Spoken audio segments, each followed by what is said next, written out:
Gentlemen, welcome to your main event for the evening. We got the guillotine over there with his headphones on. Catty corner to me is the Tower of Power. And obviously, your host, Rambo. But back by popular demand. Back by unpopular demand. The Hyman Smasher, Ryan Maitland. Hell yeah. Good to be back. It was good to have you. Oh. Man, well, lots changed. Lots changed since the last time we've seen you. Just follow the script. Sorry, we're laughing, everybody, because we just started recording and we had some issues, so we were like, well, let's start over. We only went 14 minutes. That was exactly how it started. So after 14 minutes, you get the raw content. Yeah. But, yeah, man. I mean, shit, dude. It's been pretty sweet. Yeah, shit, dude. Fuck, yeah, dude. All right. Nobody. It's been a good couple weeks away from you guys. Yeah. Turns out that's when I have some success. Yeah. When you're away from us. Turns out we're dragging you down. Yeah, really. Like. Yeah, the last Tell us about it. Let's start in. I was going to say let's start in reverse, but tell us about the first deer that you got this year. Tell us about how it happened. Well, how many deer have you shot at, injured? At least 30. It seems like it, right? I think 8. Really? Altogether. I think altogether. Yeah, it's been a rough year. Jesus. Okay. I didn't know it was that many. I thought it was like 4. No, it all started opening day. I'm at EA Vaughn, which is a spot right by Virginia. And I'm just chilling there watching the Eagles, I think. A very illegal hunt, what I was doing. Turns out. Good thing I Sunday, didn't. right? Yeah. Oh. So I'm watching the Eagles. All of a sudden, I put my phone down, and a little 4-pointer comes out. Like, tiny 4-pointer. And I just panicked and shot and just straight missed. And it just kind of looked at me and just kept walking. He said, fuck you, buddy. And I was like, what the fuck? And then the spike buck that was crossing that I thought I made a good hit. I really am going to attribute that one to testing your broadheads before you take them out. Because I was shooting, because I was like, I don't understand. I thought I made it was like 23 yards. I thought I was right on the vitals. I was like calm, collected, and the broadheads were shooting high right. Yeah. We had that issue tonight with Runsky over here. Yeah, Vronsky had the same issue with what kind of broadheads were you shooting? The Grim Reaper hybrids. What were you shooting? That time, I was shooting 100 grain thunderheads. Yeah. The difference that they made, and for Ryan, those 100 grain thunderheads were flying about a foot off of where his field point was flying. Yeah, Schwacker flew just like my field point, straight down the middle. Yeah. I was making the mistake. I didn't have a broadhead target. Went out and bought a broadhead target and actually practiced with the equipment I was taking into the field. So even if someone says flies like a field point or whatever, like Bullshit. practice with the equipment you have. Like luckily for my Schwackers, they are. But I have a lot more confidence in my equipment knowing it's going to perform how I expect it to perform, and not just like listening to someone, taking someone's word for it. I had to make a fucking axis adjustment tonight. Yeah. Yeah, you're off. You were way off. Like a foot and a half, 2 foot. Yeah, those broadheads were fucked. So it's definitely an important thing to shoot what you're going to take into the field in practice. I mean, you have to. If you don't, you very easily could be completely wasting your fucking time going out in the woods and totally miss a deer. Yeah. So it's. But I didn't just miss deer because of equipment. There was jitters, learning. I said before the season came in, because it was the first season I'm going to be primarily hunting by myself. If I just got myself on I'm hunting primarily on public land. Like, if I can just figure out how to be in the area of deer, I'd be really happy. And I even remember opening weekend, like I saw a deer every sit. Nothing came in range, but I was within deer. And That's a success in my book. It was until you get so many opportunities to take one, and you don't, and all of a sudden it's not enough anymore. Yeah. Because you're like, what? Because and the difference between shooting in your backyard and shooting in the field is so different. Where I have a bag in my backyard, and I can get out to like 35, 40 yards if I really stretch it. But, I mean, I'm going to say I probably shot over 500 arrows in my backyard over the course of the summer.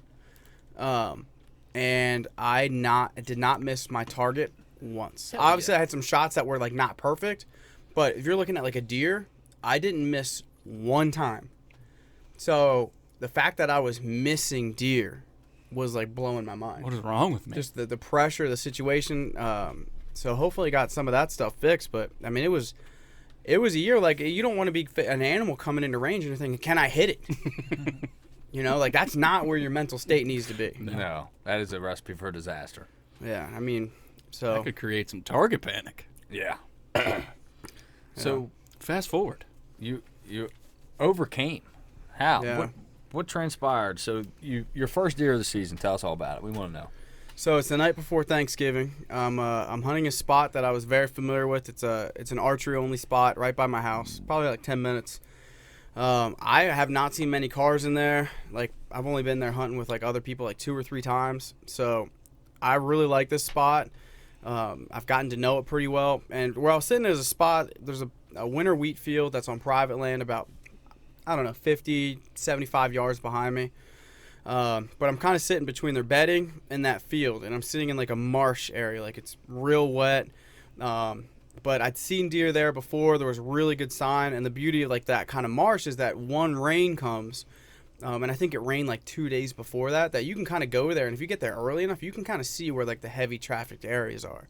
So you can kind of get a good idea of where to sit. But this exact area, I've seen deer one time I was sitting there the first day of my rut. Why does the rain allow you to see that run? Because it washes away any old tracks. So any tracks that would be there have to be recent. Have to be recent. Yep. So it helps out a ton. So I can kind of get an idea where they're going at that time. So I sat up there, and it was probably about sunset, and I hear the unmistakable noise. Like I've learned at this point, when you can hear when it's a deer. I'm glad you've learned. Yeah. Because I haven't. And I saw there's like a spot about 30 yards ahead of where I was sitting, and they're just moving along it. And it was 2 does that I saw, but where I was at, it was pretty dark, and I knew there was a lot of brush. I knew even in daylight, I didn't really have a great shot. What my goal was for them to come by me. Like I was trying to sit in like a transition area for them to walk right past me, to where I can shoot them going to the field. But they were kind of moving parallel to the field. And there was one spot where I was like, there's a good chance that they might cut in there. And I was starting to freak out a little bit because I had not ranged that tree. And it was getting kind of dark, so I was like, if it comes by, like, again, I want to be able to make a good shot. I don't want to leave any of these variables up to chance. So I got up, and I made a sudden movement, ranged the tree, came in about 21 yards. At that moment, I look over those does. I guess there was 3. The one I didn't see was just staring at me, stomping into the ground. Like didn't know I was a hunter, I don't think, because I would think it would have blown right away. But knew something was up, knew something was going on that it didn't like. Just stood there stomping, and then all of a sudden they just jogged off into the woods. So I'm sitting there, I'm like, all right, well, that's a lesson learned. There was deer in the area. I made a sudden movement.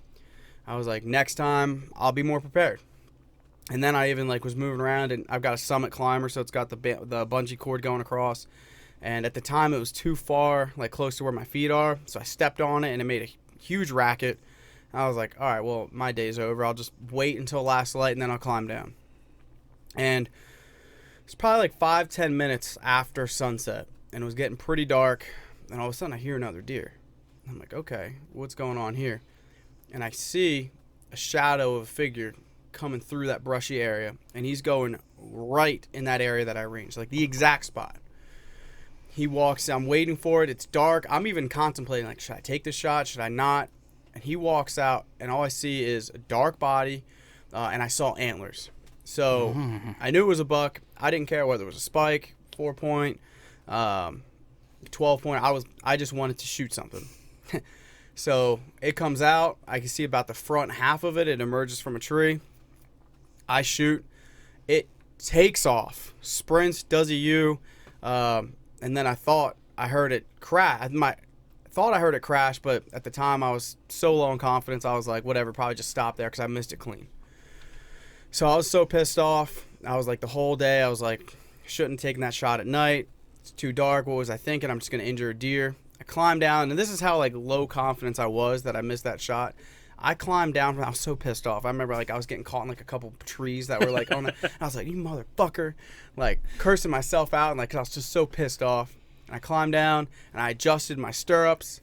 I go and I look and I find the spot where that deer was, and it was like real thick marsh for probably about a 10-yard wide space. And I couldn't find my arrow. I couldn't find anything else. And I was just like so confident that I missed the shot or blew it or hit too far back. That I was like, it's cold.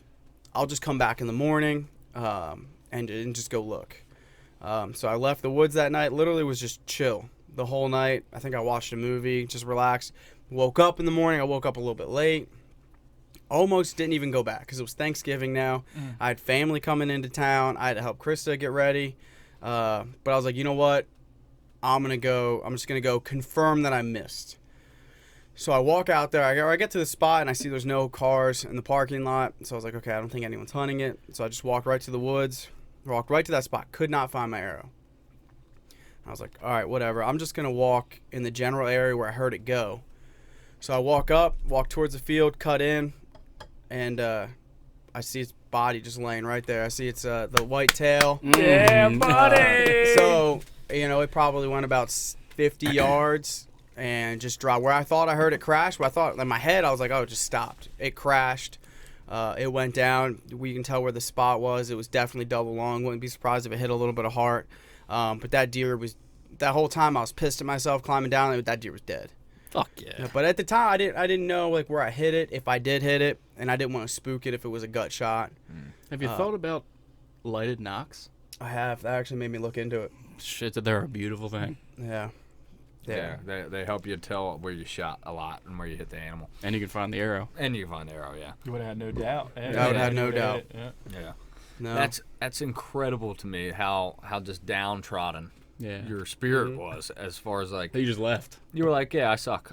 I failed again. That was my exact thought process. Well, you had to hear the arrow hit it, right? Or I didn't. Maybe I did, and I just yeah, just chalked it up to I'm a loser. pretty much. I was literally like, You were wallowing in self pity. I was pretty much like, why do I suck so bad at this? I mean, like it's hard. Like I don't know if I've told it on the podcast where I almost had like a breaking point with hunting. I called Seth about it. I did have Seth talk me off the ledge. I was about to jump out of my tree stand. And it was quit? I think I might have talked about this on the pod, but I might not have. To where I was leaving my stand one spot one time, and there happened to be another hunter there. And I'm driving out, and I thought it was somebody just stuck on the side of the road. And his blinkers on, I'm like, hey, man, you need any help? He's like, man, I just had to get this deer up on my car. And I'm like, this guy hunted the spot. It was like my backup option. He had a beautiful 4-point buck up on the roof. And I was like, God, what I would give for that deer right now. And you know what? Because you guys give me shit. I drive a Mazda 3 hatch, by the way. It's much sportier. The Prius. This guy was driving a literal Prius. I was like, this guy is like an alternate dimension me who is successful. It's parallel. I was like, I went home and I was like, I've never worked so hard at anything in my life to have nothing, to just fail miserably. Yeah. And, with this deer, I was like, I failed. And, even that moment right before it, I failed. And it just, things kind of came together. And I remember walking up on it. And I honestly, I was super pumped when I found it was an 8-point buck. 'Cause I was like, holy shit, yeah. This is not a deer I expected to kill. Like, I was like, next year maybe I'd be like going for that. But I was like, to come up on this thing, it was an emotional moment. The first guy I had to call was Seth. Of course. Before I even called anybody, I was like, I just was like, the monkey was like off my back, the weight was off my back, and I was just so freaking excited. I was like so worried about this because like the property lines are a little bit off, and I'm like 99% sure I was hunting in a legal spot, but there's a little bit of doubt. I was like, maybe I'm too close to this field. This might be this guy's property. So I like before I gutted it, I'm like dragging it 200 yards. I'm like, nobody's taking this from me. I'm leaving the gut pile in clear public land. Yeah. I was having I'm still confident it was public, but I was like, no one's taking No question. I You was like, overcompensate. all I could think about was like DNR coming up on me and being like, oh, this isn't your spot. I'm going to have to take that deer. You default them to the death. No. That's when I wake up from the nightmare. Yeah. Oh man, fuck. I feel like it. Oh no, it was Wyatt. So he asked. He must have had that same thing. He was worried about somebody stealing his deer. So It's something primal about it. yeah. Spoiler alert. My son got a deer too. Yay! But well, I'm gonna have the little guy tell that story next week. We'll have him talk about it. Hell So yeah. I'll save that for next week. But he got one, and he said the same thing when we took his deer up. He was like, I was like, we'll put the deer in the truck, and then we'll go back and get the heart because he wanted the heart. And he was like, well, what if somebody comes and takes it? I said, son, nobody's gonna come and take it. You know, it's a thing. Yeah. Yeah, but I mean, I was through the roof. It's just like I felt like almost like a poser at that time going into it. Like I wear my Hoyt hat to work all the time. I talk to the kids about bow hunting, and they're like, "Oh, how'd you do?" I'm like, "Well, I fucking suck. Yeah. I'm really good at gut shotting them or shooting them in the shoulder, but vital is not my thing." Well, you know what, dude? You got to check your ego, and that's the thing. That's why you kept coming back, and you keep your ego in check. You realize, like, I'm new at this. I can't be fucking great at everything.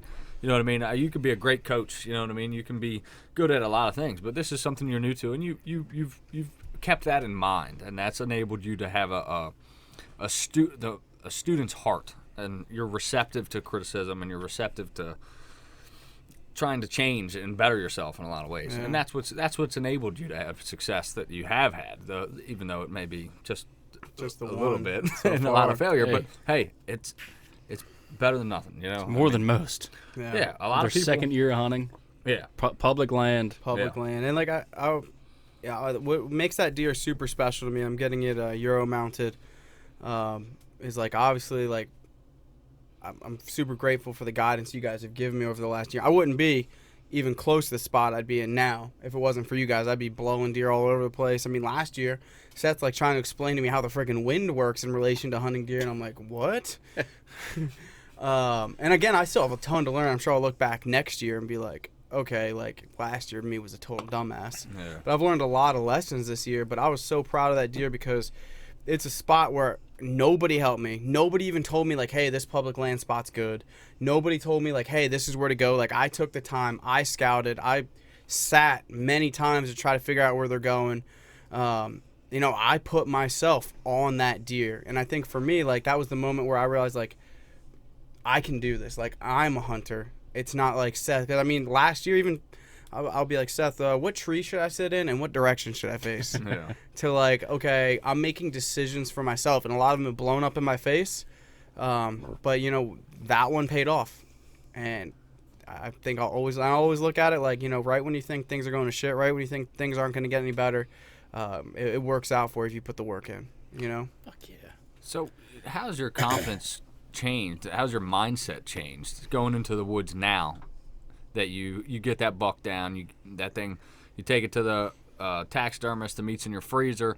How is your mindset different now going into the woods than it was before? I'm a lot more relaxed, and I can enjoy the process.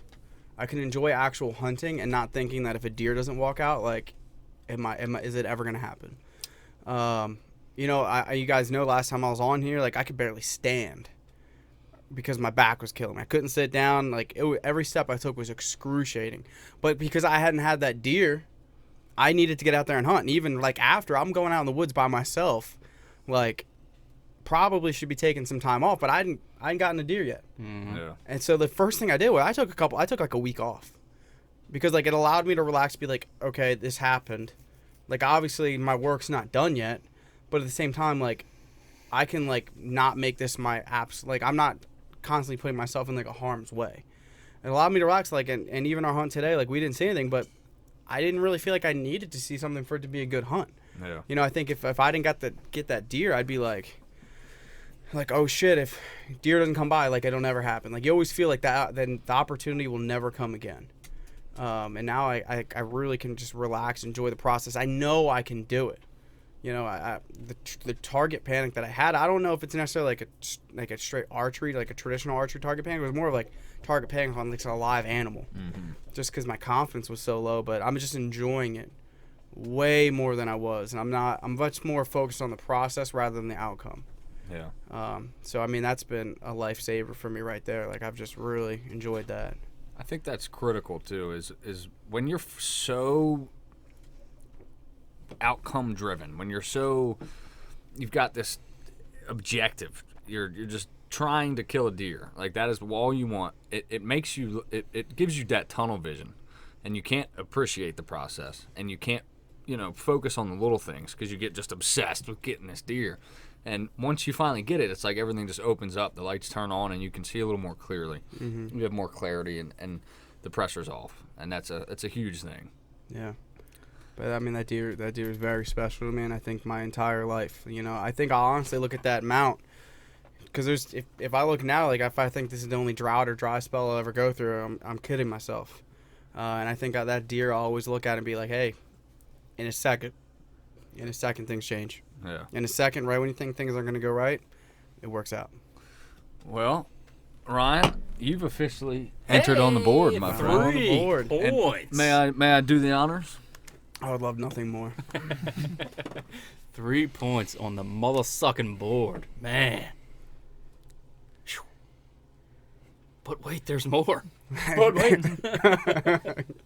So, let's start out like this. Has anyone killed anything during rifle season with a fucking rifle? No. Ronsky? No, sir. No. I have. You motherfucker. Hey, So Ryan is he is the king of late season this year. Yeah.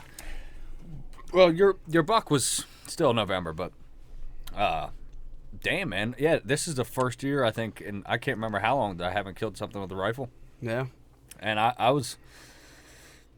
didn't get out that much for rifle, and I kind of dedicated the time that I could have gotten out to my son, taking him. So I kind of that's still meat in my freezer. You know what I mean? He may have shot it, but it's still a rifle kill for Team Gills. So I'm good with that. And when I started the season, I said I wanted to get a buck and wanted to get my son a deer, and I've done both of those things. So I mean, I couldn't ask for more. You know what I mean? I'm as happy as I could possibly be with this year. Do I want more? Of course. I always want more. I'd like to get another doe. I'd love to get another buck, but I'm content with where I'm at. He told me yesterday that if he gets 3 more deer, he's gonna hang. He's like, if I get 3 more deer, I'm hanging the bow up he's like, I'm just gonna hang it up for the season. Yeah, all right. I'm like, he gets 3 more deer by Christmas. You think he's gonna hang it up for the year? I didn't say Christmas. I said. If you get 3 more deer this year. Oh, okay. So I meant this season, but I was saying if I get 3 more, I'll probably just be done for the year. This season. Is anyone else calling bullshit on that? I'm calling bullshit. Like, on it's that. January 1st. He's got 3 more deer. He's not gonna pick up that bow again. If it's January 1st and we're both tied, are you going to just hang it up? No. All right, then. No. Hell Don't no. lie to me, boy. Yeah. So I get that's right. I forgot about the competition. So yeah, no, I can't just stop. Because Daddy's still one up. Yeah. Oh, it ain't over till the fat lady sings. I gotta kill 5 deer. Fuck. Runsky. Oh, before we continue, Runsky, Somebody how grab are me a you beer feeling? before we continue. I feel like shit, but it'll happen. I'm that Yeah. kind of guy. It'll definitely happen. I know. But I know what I'm doing. It's just. it can't be good for the psyche. It's not. But Especially when we go to an area like tonight that has produced. that's just like the cherry on top of the sundae for me. Yeah. And we go to an area tonight that's produced deer after deer after deer, and we didn't see anything. If any that rogues hunt was the most disappointing Yeah. thing ever. But I'm positive. It'll be fine. It'll happen. I'm that guy. Maybe not this year. I know I can do it. I did it last year. Stay positive. Did it twice last year. It'll happen. It'll happen. Yeah. And it doesn't. It don't feel good, Hmm. but it's not gonna stop me or drag me down from. No, sir. It'll happen. Yeah. It'll happen. Fair enough. That's the mentality you have to have. You have to. Yeah, I mean, if you just say, fuck it. Yeah. Yeah, I will never do that. But yeah, you can. It It frustrating. sucks. It is frustrating. Yeah. But it's I use it as ammo. Especially when all the success is right there on your face Yeah. and on the whiteboard. Yeah. It's like, ugh. Yeah. Yeah. Hey man, I totally fucking get it because I'd be fucking. I would feel like pressure. Do you feel pressured? No, I don't. No. That's No. good. That's good. That's good. I don't feel Good. pressure. I would feel pressured. I would be like, Because if I get wrapped up in that pressure, Yeah. I'm not worried about a whiteboard. Yeah. I mean, it is what it is at the end of the day. I mean, Big Daddy's winning. He's going to win, so it's what it is. Yeah, I'll kill 8. you don't have to call me that. Well, you're not winning. Not on the pod. You're not winning. You can call me that later. I trust my ability. Good. That's good because I'm fucking rooting for you. I know it sucks not having one. You know, I'd want to see you. I want to see you succeed, and we're all rooting for you. So don't get too down. That's all I'm saying. Ryan, tell us a little bit about your fucking successful rifle hunt because you're the only one that's got one yet. So it's like a total contrast.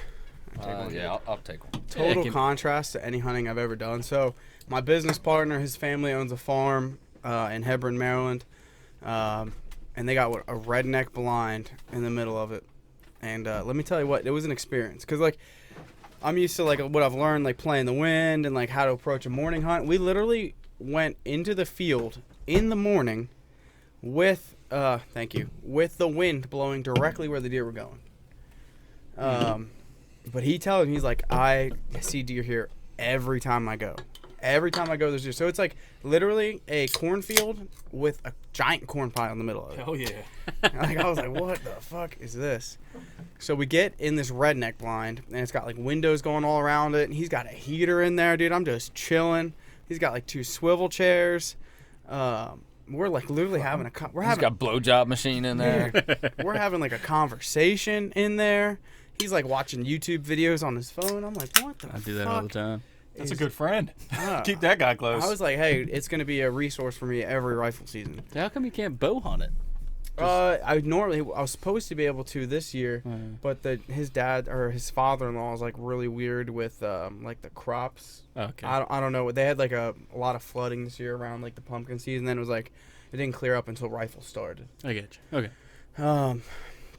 But I got out there and we were just sitting there, and it was like the sun came up and he was getting a little stressed because he's like, oh dude, it's like 7:30 and I don't see a deer. Like normally I always see him by now. He's like, This guy's spoiled. yeah, well he's not even like a big hunter. He calls it like grocery shopping. Yeah. He just likes to go out there, shoot a couple shots, and then put meat in the freezer. And all of a sudden I'm sitting there and I look behind me and I got through this little window I got in there, and like 6 deer just running across the field. And I'm like, what the hell? I'm like, dude, they're like, and like I talked to him. He said they'd shot 16 deer in the last 4 days from that stand. Jesus Christ. Yeah. So I was like, are you sure they're going to be coming? And like literally they have like a rail in there with just empty bullet shells and there's like 1,000 of them from all the deer they've killed. Holy fuck. And these deer run. They obviously know, like, someone's hunting them because they're, like, running. They're alert. And they just run right into this corn pile. So he hands me the rifle. I just aim at a doe. I open up the little window. I aim. I click once because I haven't shot, like, a bolt action rifle. I think I have before, but it's been, like, at least 15 years. And it's got, like, a triple safety on it. It was a 308. Oh. And I went to click, and nothing came. I was like, oh, shit.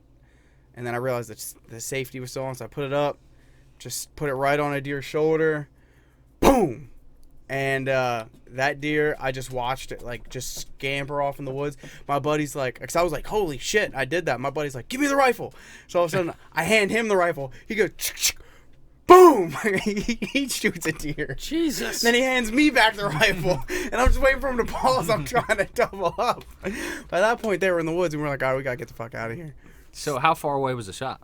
It was between like 150 and 200 yards. Wow. I think he told me that the corn pile was 200 yards from this thing, but I don't know.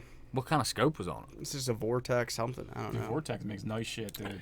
That's a pretty decent shot. Yeah, he said it was zeroed in at 200 yards. Okay, that helps. But yeah, and I was like, okay. I went out there. I found my deer like 15 yards in the woods, just dead to rights. Shot it, went right through it, like shot at the knee, just blew the freaking back knee off. What? Yeah, it like shot and went through. Because he was high, yeah. I don't know. I just aimed at the bullet trajectory, so you hit the shoulder and it went out the opposite knee because you were elevated. Yeah. Oh. Yeah, the thing was probably like, I don't know, like 10 feet off the ground. 12 feet, I don't know. It was a ladder to get up into it. Ricochet. I don't know. Magic bullet shit. Bullets do funny things. Yeah. All I know JFK. is that leg was like tumble, snapped so off. I don't know. And then we found his, and it was cool. It felt like I was freaking in like a sniper tower in war. Yeah, it was a different experience. I definitely enjoy bow hunting more because like if we didn't see anything, I would have been like I just sat in a freaking box in the middle of a field for like 3 hours. Like it didn't do anything for me. But I mean I could have brought my laptop and done a full workday in there. But you know when the deer came in, like the adrenaline rush was there. Like all of a sudden they're on the field and you got a gun and like you got to execute. And it was cool. Like I was never like an anti-gun hunter, but I was like, this can't be as cool as bow hunting. I still don't think it is. On the podcast last year, you said that, or maybe it wasn't on the pod, but you were saying, I don't think I'd ever rifle hunt. I remember that. Now what? I said I don't want to rifle until I kill one with a bow. That's exactly what you said. Yeah, I'm wrong. and I got one with a bow. After last year, I was cool shooting with a rifle. Okay. Yeah. Yeah, but it was a very different experience, but it was very cool. So, For me, I don't know. In my career right now, it just doesn't do it for me. I mean, obviously filling the freezer, it's cool, but When your freezer's already full, yeah, at 200 yards just shooting one, it's like meh. it is very much so grocery shopping. But honestly, I really like shooting a rifle, like long range rifle. I feel like fucking Chris Kyle out there, dude. You know what I mean? Like I get the fucking ghillie suit on, the bipod out. I'll lay down, fucking prone. Like, dude, I get into it. Oh, that's cool. Yeah. I would be down with that. But sitting in a blind, Yeah. meh. Like the one of the few days that I did rifle for myself, I think I went rifle hunting twice, and then twice with my son. And one of the days I did that. I ghillie suited it up and I laid on the ground, and I didn't see a fucking thing. Speaking of not seeing a fucking thing, have you checked that camera next to the feeder port yet? No. Oh yeah, I did. Anything? That camera was aimed sky high. Yes. It was looking Awesome. at the feeder. I got the top of the head of 2 deer, so I have no idea what's going on there. Oh, nice. But 2 deer were at that feeder During for sure. daytime, or? I'd have to look back. I see. That's why I hate fucking regular cameras, man. Cell cams all the way. Yeah. Well, I moved. I had one of my cell cameras at the spot that I set up for Wyatt, my son, and I'm gonna move that one to the feeder. Okay. So that should be. Hopefully, that's gonna be our late season honey hole. We can drop in there and smoke a couple does. that's at port. Yeah. And that's kind of. I would like to get one more deer for meat for me and my family to get through the year. I'd like to have one more to be safe. I could probably get by with what I have now, but I'd like to have one more. And so that would be great to have that feeder set up. There's no reason we shouldn't be able to shoot him over that. Yeah. But also, I just want to beat John, so I need to kill at least 2 more deer or one 14-pointer. You're gonna need it. I don't know. I went hunting last night, didn't see a fucking thing, and tonight didn't see a fucking thing. So. Well, let's talk about that. And how much harder do you think it is to kill a deer this time of year as opposed to early September? It's fucking rough. And even the professionals will say early December is rough. It's right after rifle, dude. It is really hard to kill a deer. Yeah. All right, take it easy. It's not that hard. It's fucking hard. I mean, I think I just need to shift my focus on food right now. Yeah. Because last night I sat at a place. I've shot deer before, but it's not in a transition period from bedding to feed. It's just kind of.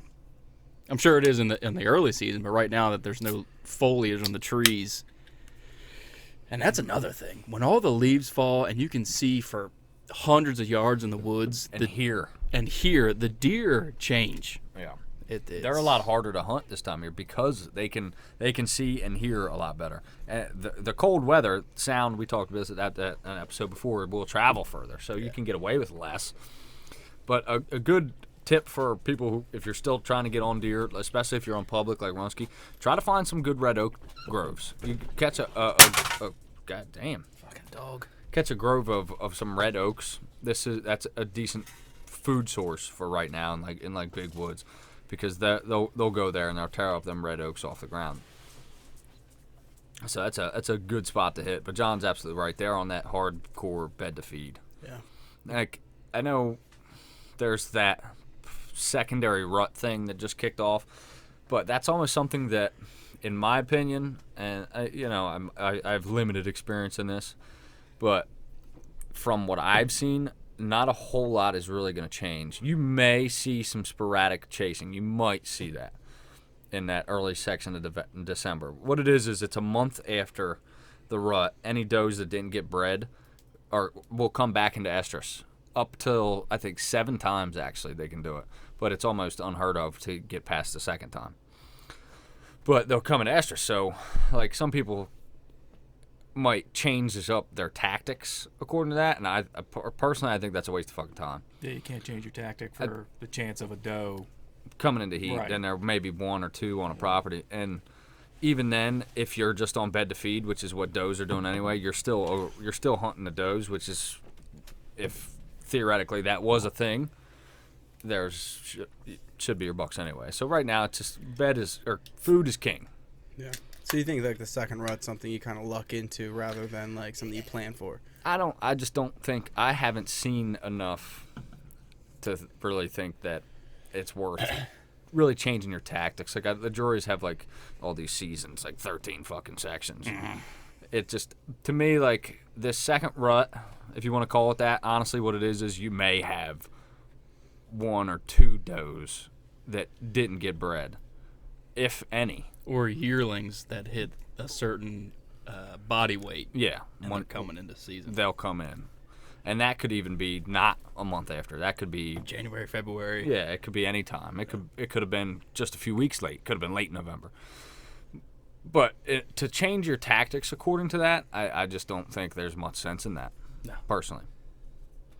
Because you're chasing something that is very unreliable and unpredictable. Find the food. Just get on the food. This time of year, food is everything. Yeah.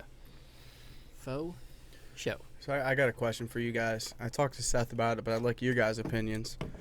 My mother-in-law, future mother-in-law, I should say, just bought a house in Salisbury. It's got 2.5 acres of wooded lot. When the realtor pulled up, said there was 3 does just in the front yard, just chilling. So, but the thing I'm trying to think of is what strategy would you guys? Feeder. What I'm thinking now. What I'm thinking is opening weekend, just start putting corn out. Opening weekend? Fucking July. Way before that. Well, start putting corn out, but hunt it opening weekend. Yeah. On a corn pile. Try to get the early season jitters out of the way with a corn pile doe. I like that. And then I'm thinking like late October, mid-October, maybe try to get another one, and then maybe put corn out and try to get one in January. And it's 2.5 acres? 2.5 acres. It's 3 acres total, but 2.5 wooded. She got neighbors? She got neighbors. Ask them. Dude, knock on their door. I'd just keep I corn would. out. If they say no, I'd say, but it's a bonus if you can get the fucking permission from the neighbors, too. I'd keep corn out there from July till January. And just put a camera out. Yep. Yeah. And you don't even need a camera. No. I feel put corn out. I feel like I can't be too aggressive on it. Well, Like I mean, I can't hunt it all the time. Well, obviously. you just said that 16 deer were shot over a corn pile in a week, right? Yeah, but that's a totally different area. Yeah, I guess. I get what you're saying, and I think because it is a small property, it wouldn't be a bad idea to kind of be conservative. Yeah. But when it comes to corn, man, like, Really? like me and John You've said always it 1,000 say, times. I mean, I can't tell you how many times I've said it. They will fucking, when it's cold, man, they will come to that corn. Knowing that one of them is going to die. Yeah, it's like they know one of us is going to die, but they're just playing the odds. And they'll come to that corn, and you'll have like 8 deer come into this corn, and always one of them is looking. Always. There's always one looking, which is why it makes it so hard. But I think I really like your idea of using that to get those early season jitters out. I might even take that from you and do that myself next year. Because that's a great idea. Because, dude, that first deer, man, I was fucking wound up. Yeah, if I got meat in the freezer opening weekend, I can relax a little bit more. Yes. Which I think you got to be relaxed. John and I always do. We get that deer in the first week or two, and it helps us to be so much better for the rest of the year. Seriously, though. I'm not even trying to be like cocky or anything, but like A little bit. it just, you get that first deer, and that's kind of like you're okay. All right, I'm warmed up. I broke that rust off, got that done, and now it's go time. You know what I mean? Yeah. I think that's a great idea to do it over corn. That's a good idea. I like it. I think that's a great tactic. Yeah. I mean, the other thing, this is something I want to talk about, just me personally. Even though I got an 8-point buck, I still don't think I care about shooting bucks. I think like it's something nice. I think it's something I might try to do early season to get a velvet buck, and then during the rut, I think I'll like plan for them. But I don't really care. Yeah. I think I like just deer hunting in general. Like for me, like shooting a doe, I think I would just have just as much fun. I know exactly what you're saying, but after you shoot 40, 50, 60 deer, Up in your standard. it shifts. Things change. I was the Trust same me. way. Oh yeah, I was the same way up until 3 years ago. Yeah. That's what I was thinking. It was just Yeah, I'm me so too. new to it, and I didn't expect that deer. Like, it's not something I hunted. And maybe, Directly? maybe as you start getting more consistent, the bucks are the bucks. That's the mecca. They're smart. They're the harder. That's how I feel as well. Is the challenge?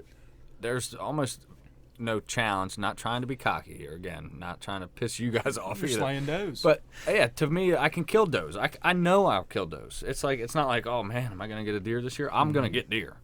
So for me, it's like the does I enjoy the hell out of them, but the challenge to me is trying to get that buck. So like that, it presents itself a little differently in years to come. I feel like, and so that might change. But I when it was my second year bow hunting, I could give a fuck less about a buck. I just wanted to kill deer. That's what I think for me, and I was like, oh, it happened to be a nice buck. Like, oh, okay, cool. Yeah. I mean, you figure I was when we were hunting hard, I was like 28 and I was shooting fucking 4-pointers still. Yeah. So you know, it definitely changes. Yeah. I think the only animal so far that I've been like trophy hunting, I guess, like I really want a Sika stag. Yeah. Like I'm the shooting a hind. hind. Oh no, I would shoot a hind in a second. But like the stags, because you can hear them so much. Like I'm like, dude, I want one bad. when I think about like deer coming through, I'm like, okay, I would just any deer that comes through, I'd be cool with. But I dream about a nice stag coming through the marsh grass. For me, maybe we would have had their experience. maybe. For me, just like YouTube videos, obsessed. it doesn't do it for me. Yeah. We The just broke a boat. YouTube videos were Yeah, we just broke about. were cool but hearing them is what hooked me. We heard one about 600 miles away. When you hear one at 200 yards or 150 yards, it's just, dude, it is bone rattling. well, we'll It's have to so do it again, cool. and then Maybe I'll next year. Yeah. I love it. I will hunt Sika deer for the rest of my life. Even when I went to the butcher, they had a Sika deer that was down. It was the guy was processing it. I just couldn't stop staring at it. It was like a nice stag. It was like a nice spiked stag. Yeah, Ryan sent it to me, and I immediately screenshotted it and went to the bathroom at work. Yeah. I don't know. They're exciting. And you're gonna go back in a couple weeks, right? Yeah, I'll because be you going. made sure to remind me that we lost your paddle and you needed another one. Oh yeah. Yeah, so I'm gonna be going down. Yeah. Oh shit! All right, we got a malfunction. Johnny, you want to help him with that? pause. Stop it real quick. Yeah, hit pause, Ruski. We're back after a literal mic drop. Yeah. Right. Yeah, Ryan just smacked my $150 mic off the top of the bar. It's $99. Relax. All right. With the stand included? I don't know. It's close. That's true. And the fucking. Yeah. But anyway, so I'm gonna go down to Sikaville, down where Ryan lives, where I plan to retire now, and You love them He that much. legit was talking that. Remember? Yeah. yeah, no, He was like, I'm- dude, I'll get a fucking it'll be a sweet setup down here Are when I you kidding retire. me? I can hunt Sika and whitetail in one place, and the whitetail is better there than it is here. Like, it's got everything I want. Like, I always thought I wanted to retire out west in like Montana or something, That'd be pretty sweet. so I could hunt like elk and shit. And We'll just wait being till out you go there. elk hunting. But the thing about that is when I'm 65, 70 years old, you think I'm going to be hiking out elk hunting every day? That's why it's for. No, but I could ride my quad out back to my feeder and shoot Sika deer. The best. Is it the best tasting wild That's what game? they say. Sika's better than elk. Yeah. Which is insane to The me. guy we were talking about said, what was he saying? It's so tender, you can't even grind it. Yeah, he said you can't grind it because Really? it's just like mush. It's that tender. Oh shit. Which is weird for like what they eat and like. They eat everything. He told us that like as a matter of fact thing, like we knew. Yeah, 'Cause you we- can't grind them. he was like, my kids wanted me to shoot a whitetail so they could have burger, because you can't grind a Sika. And I was like, what? He was like, yeah, because they're so tender, you can't grind them. And I was like, yeah, we've never killed one. And he was like, All right, I'll see you guys later. Like, pretty much that's what it was. Yeah, he was just like, he thought he was talking to like two knowledgeable hunters, and then once he realized we're fucking posers, he was like, all right, I'm out of here. That's insane. Yeah, you can't even grind them. And now that I have a chance to defend myself here, let the record show that whenever Seth makes a decision to come down on a whim, it is almost entirely him. He calls me and I can tell he's got an itch. He's like scratching his neck. Hey man, can I come down? You got any of them sicka? He's like, so I was thinking I might want to go hunt one of them sicka deer. And then I hear him on the podcast like, yeah, Ryan was saying to come on down. I'm like, you motherfucker. Yeah, it's all me. I like encourage it a little bit. He's like, when he's thinking about coming down, I'm like, yeah, dude, I'll hunt. I'll go with you. Yeah. And then all of a sudden, he's like, dude, I'm on my way. I'm halfway there, bro. Krista's like, I really wish your friend would stop coming to our house.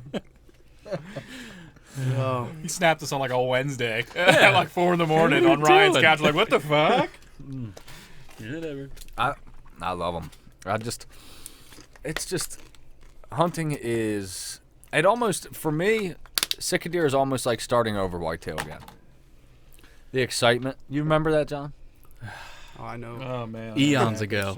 Do you remember what it felt like to be so pumped about just seeing a doe or about seeing a spike? That's how I feel about sicka. So, like, for me, it's almost like it's starting over. It's just, maybe that's a lot of it, but, like, it's so exciting to me.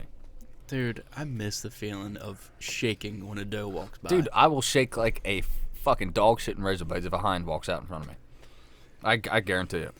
I think I said it last week. I'm terrified to fall out of love with a whitetail. You're not going to. I still love whitetail just as much. Mm-hmm. It's just now that it's almost like, let me think of a good comparison here.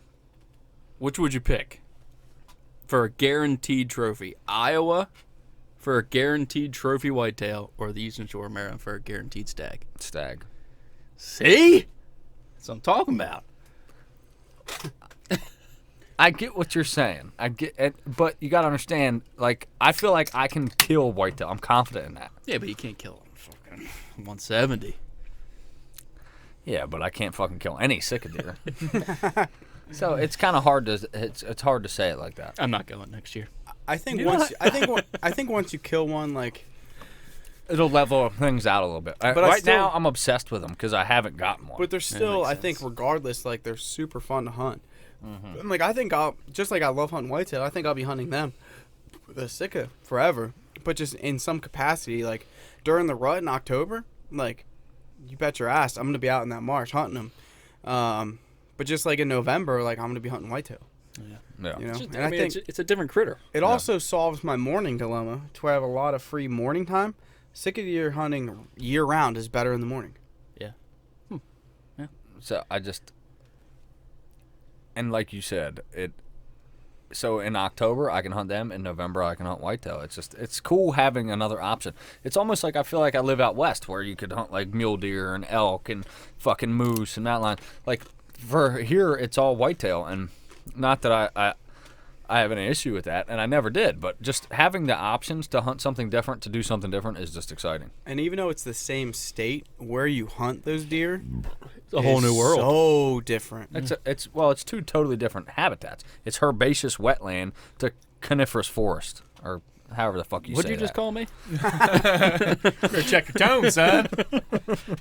But it is. They're two totally different habitats. Yeah. I mean, and what's crazy to me is, like, how different it is to hunt them. I want to hunt them like whitetail so bad, but you just have to throw that shit out the window. Yep, they're different. I think that was me and Ronці's problem. We tried to hunt them like 100% like whitetail. They're nothing. You can't. It doesn't. Almost. There's more different than there are similarities. Yeah, it's just crazy. I still can't wrap my mind around it. Like, they're just different, and it's exciting. It's new. You know, it's almost like you've been banging this same chick for fucking 10 years. We're gonna get us kicked off of YouTube. Yeah, you've just been with this same chick. You know what I mean? Love you, babe. Love you. Love you. Then you get a tight hot for 10 years, 15 years, and then something new comes around, dude. Some it's- Asian girl coming around. you still love her, but But you got this chick from Japan, dude. And she's a little smaller. She makes a lot of funny noises. I mean, hey, you know what I mean? YouTube. She likes to get dirty. Yeah. She likes getting muddy, dude. She lets me go to Muddy Hole Road. I just gave up our spot. Good shit. Yeah. It's exciting. It's cool. Well, I'm gonna try it one more year. Yeah. And One more. and see if the bugles and the whatever the Heinz do gets in my veins. So we got to get an inflatable raft. Gotta get that Yeah, we gotta checked get a off the list. rainbow So you- unicorn. I think we're gonna do a whole week next year, Yeah. and then I can't do that. yeah. Well, so what we're gonna do is we're gonna mix Blackwater and this other spot we've been going.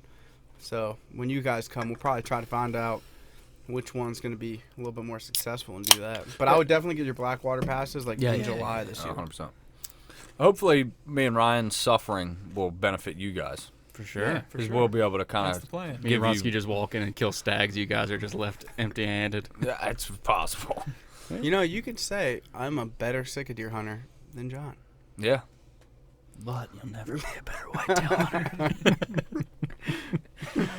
Try. I'm gonna go to bed. I'm gonna go to bed with that confidence boost tonight.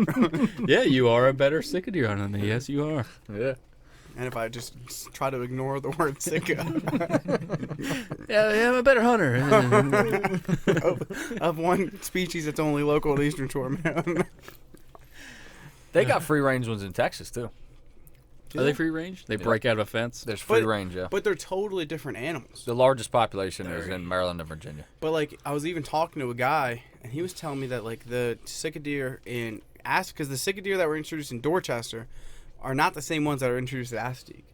Really? Yeah, so they're like total. Like the guy's like he's a butcher. He's like when they come in, I can instantly tell whether it's an island Sika or a swamp Sika. Wow. This is crazy. Yeah. And he's It's like, like everyone they learns were something they new were about these introduced fucking around things. the same time, but like different animals coming in, different people brought them in.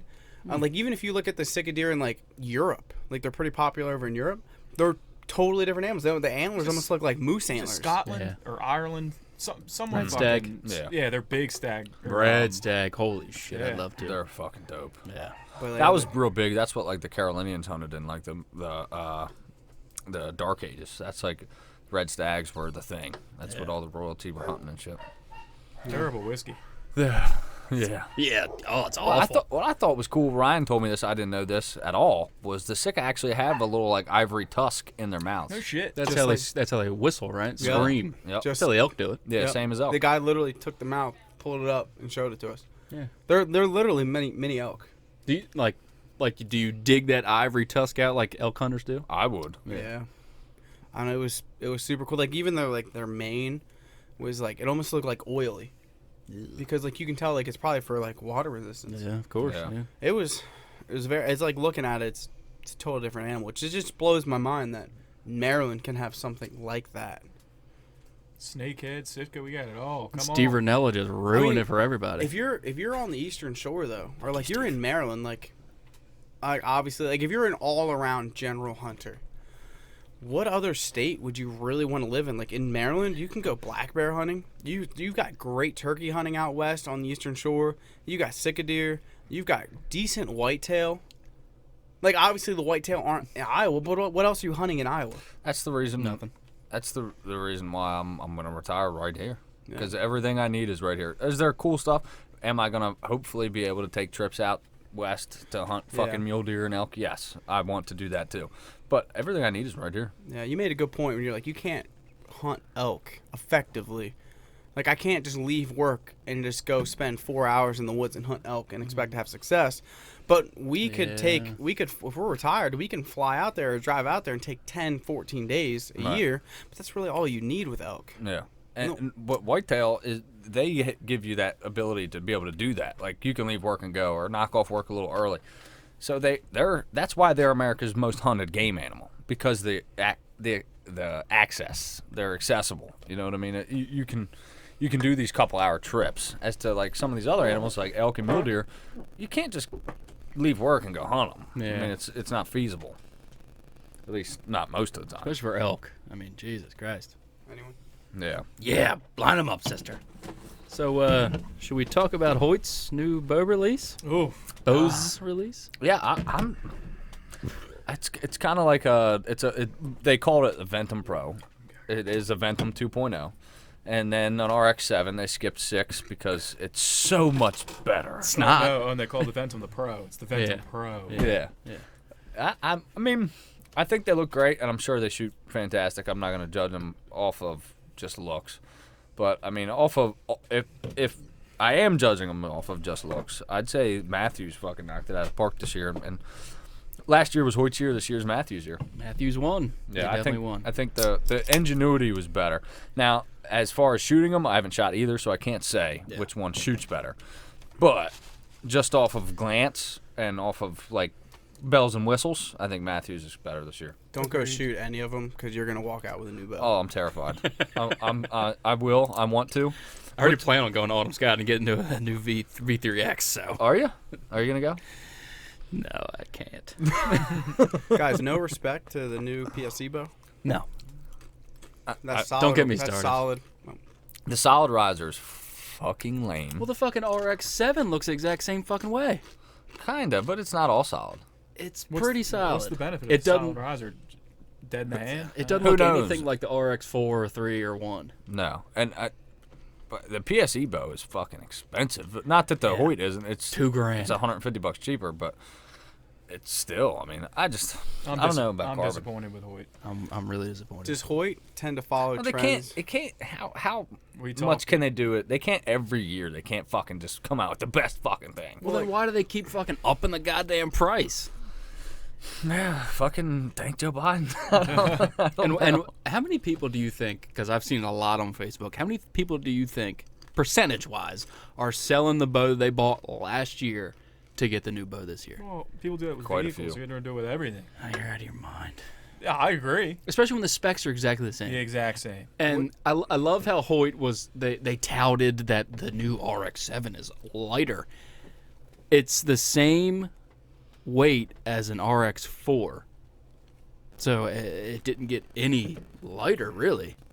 It just got heavier last year Yeah. for the RX5. What's the biggest benefit with the carbon bow? Well, apparently it's more consistent across temperatures. So, aluminum being a metal, in the cold it will theoretically Molecules, will contract, yeah. and in the heat they expand. So it can have a difference in how it shoots when it's hot and when it's cold with an aluminum bow. Also, and that's I think I may have made that up. I'm not You've sure. said it before, and it sounds right in my It brain. sounds When good, things- but I don't know if there's anything to that. That could be purely just me making that up. I think I saw like the durability's higher. I don't know about that. As a welder, Aluminium. aluminum's fucking pretty tough. They just man. tout like how tough it is in advertising. I I don't think it's think just so. different. Honestly, I think a lot of it is it's cooler, or it's not. It doesn't get as cold to the touch. Yeah. And it may be steadier, might not vibrate as much as aluminum. I could agree with that. Because I mean, I'd say as a fucking, I work with metal. You know what I mean? So I have a pretty decent understanding. I'm not a fucking, what is it called, metallurgist, but I know some stuff about aluminum, and it's still metal. Carbon, I feel like would vibrate less. I could get that. So it may be more dead in the hand. That could be a big factor. But this is all just stuff I don't have any evidence for any of this stuff. I'm just thinking of things. You know what I mean? At what point is it worth it? Like, you think your next bow will be a carbon bow? No. I'd like to try one, but I don't. That fucking price tag, man, it's brutal. For It's like what? what, It's an $1,900? extra $600. No, dude. And get for fucked. what? For what? Because it's warmer to touch? And the thing of it is a lot of guys still prefer aluminum, like Cam Haynes. He still shoots aluminum. Really? Yeah. He shoots what, a Ventum? Well, he's not really hunting that cold a climate either. No, that's true. And there may be reasons to that. And I'd love to hear why he likes aluminum. I think he just says he likes the way it feels. I don't know. But for me, I don't know. Especially like dry firing, I feel like aluminum is more durable. And carbon, I think you're going to break if you dry fire your bow, you're more likely to crack a carbon riser than you are aluminum. You're not cracking aluminum. I don't think you are. No. I think if you do, you're doing more than dry firing it. You're fucking. Aluminum's tough, man. I know it's a soft metal, but it is fucking metal. Yeah, it's not gonna break. It's not carbon. I mean, I don't know.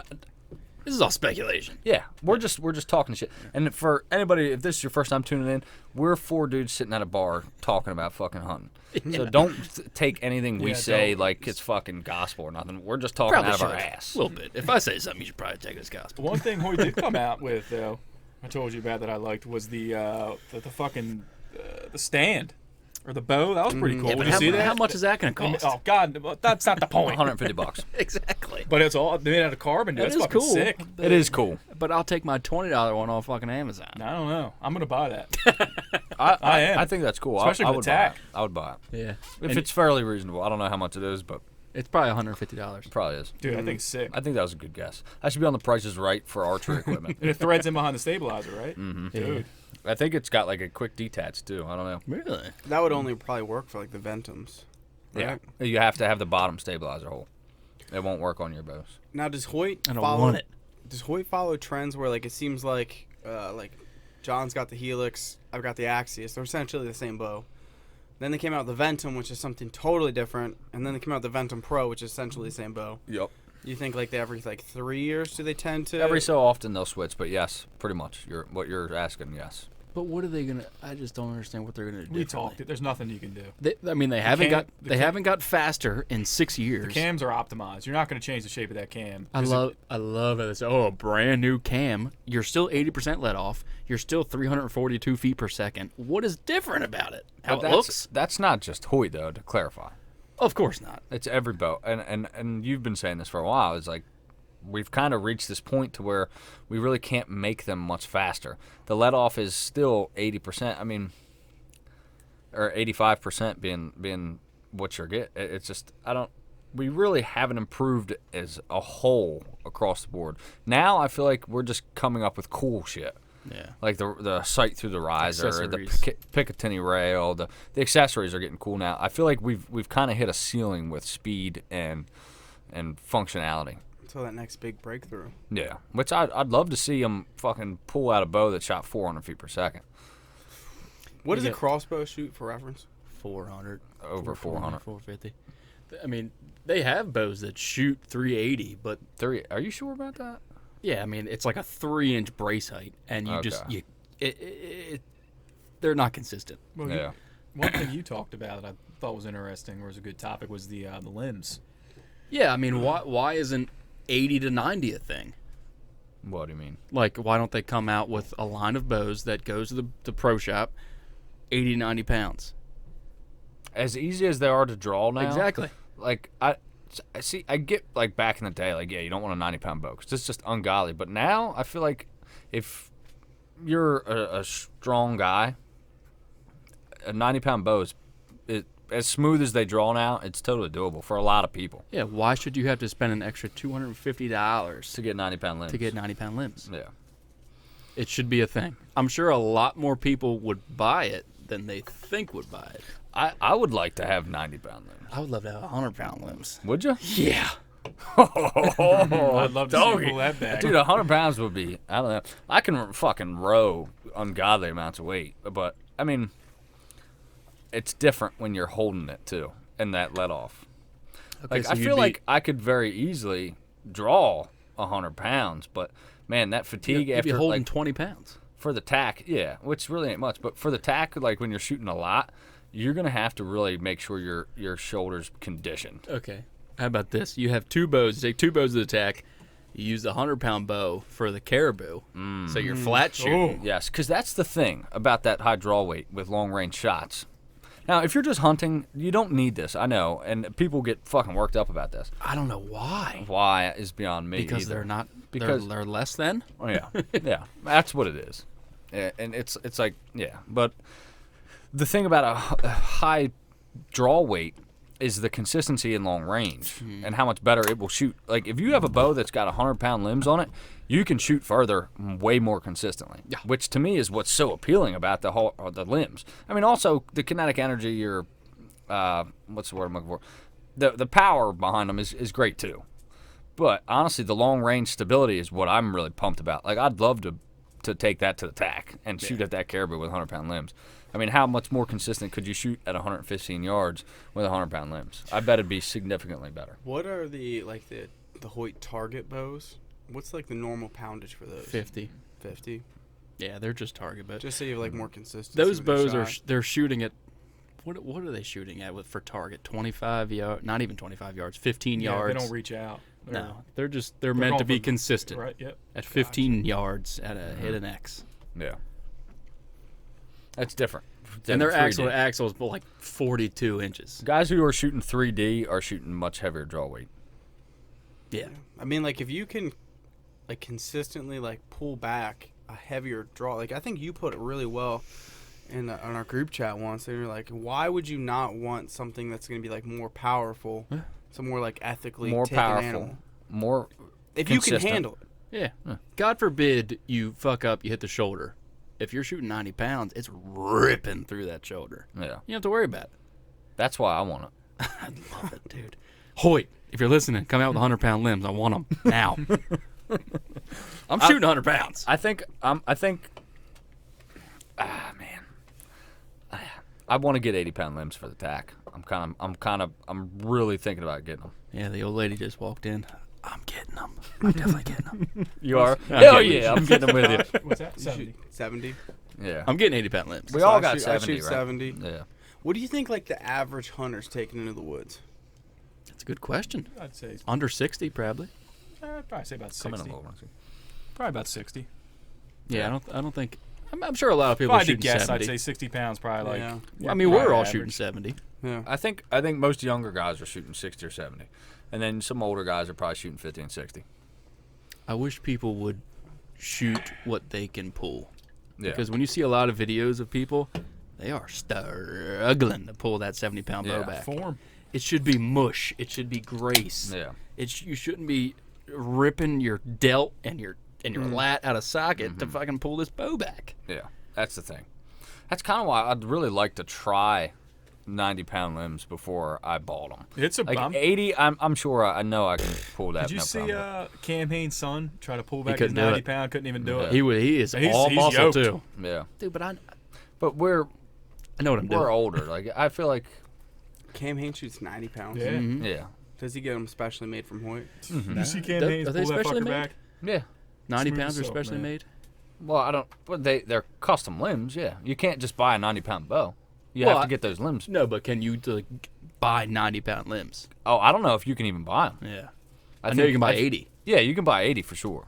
But yeah, no, Cam gets them, but I don't know if like we can get them. I don't know. I'd love to. I think I would go with 80. I would want to try 90 before I bought it.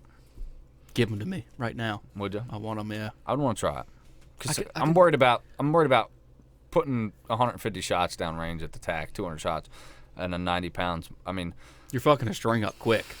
well, I think it'd definitely be hard on a string, but I think also it's good. You're going to have to train more to shoot Oh, yeah, that. of course. I mean, You're not going to be able to take that thing to the tack off the rip. No. You're going to have to condition your shoulder for that. I know what you're talking. So yeah, 80 would probably be better, obviously, than 90. Yeah, I feel like 80s would be a little easier transition. because you go to practice, you shoot 10 arrows. You go to the caribou, you shoot 30. Yeah, and then you're in the actual course, and that like, dude, Walk your in. arms getting tired Yeah. with that 90 pounds. I know on like the 22nd target of the tack, me and Runcie were done. Yeah. You know, we're pretty fat and out of Pretty shape. fat out of shape guys, you know. Have you guys like officially switched focus to the tack? I feel like No. you guys been No. talking about No. it more and more. No. Dude, No. today was the first day I shot my bow in months that I wasn't shooting at an animal. I finally shot a target today. Yeah, I've been shooting here and there, but you're talking about like 1 or 2 arrows just to make sure my bow's on. But you know, I shot 6 deer, so I've been shooting quite a bit.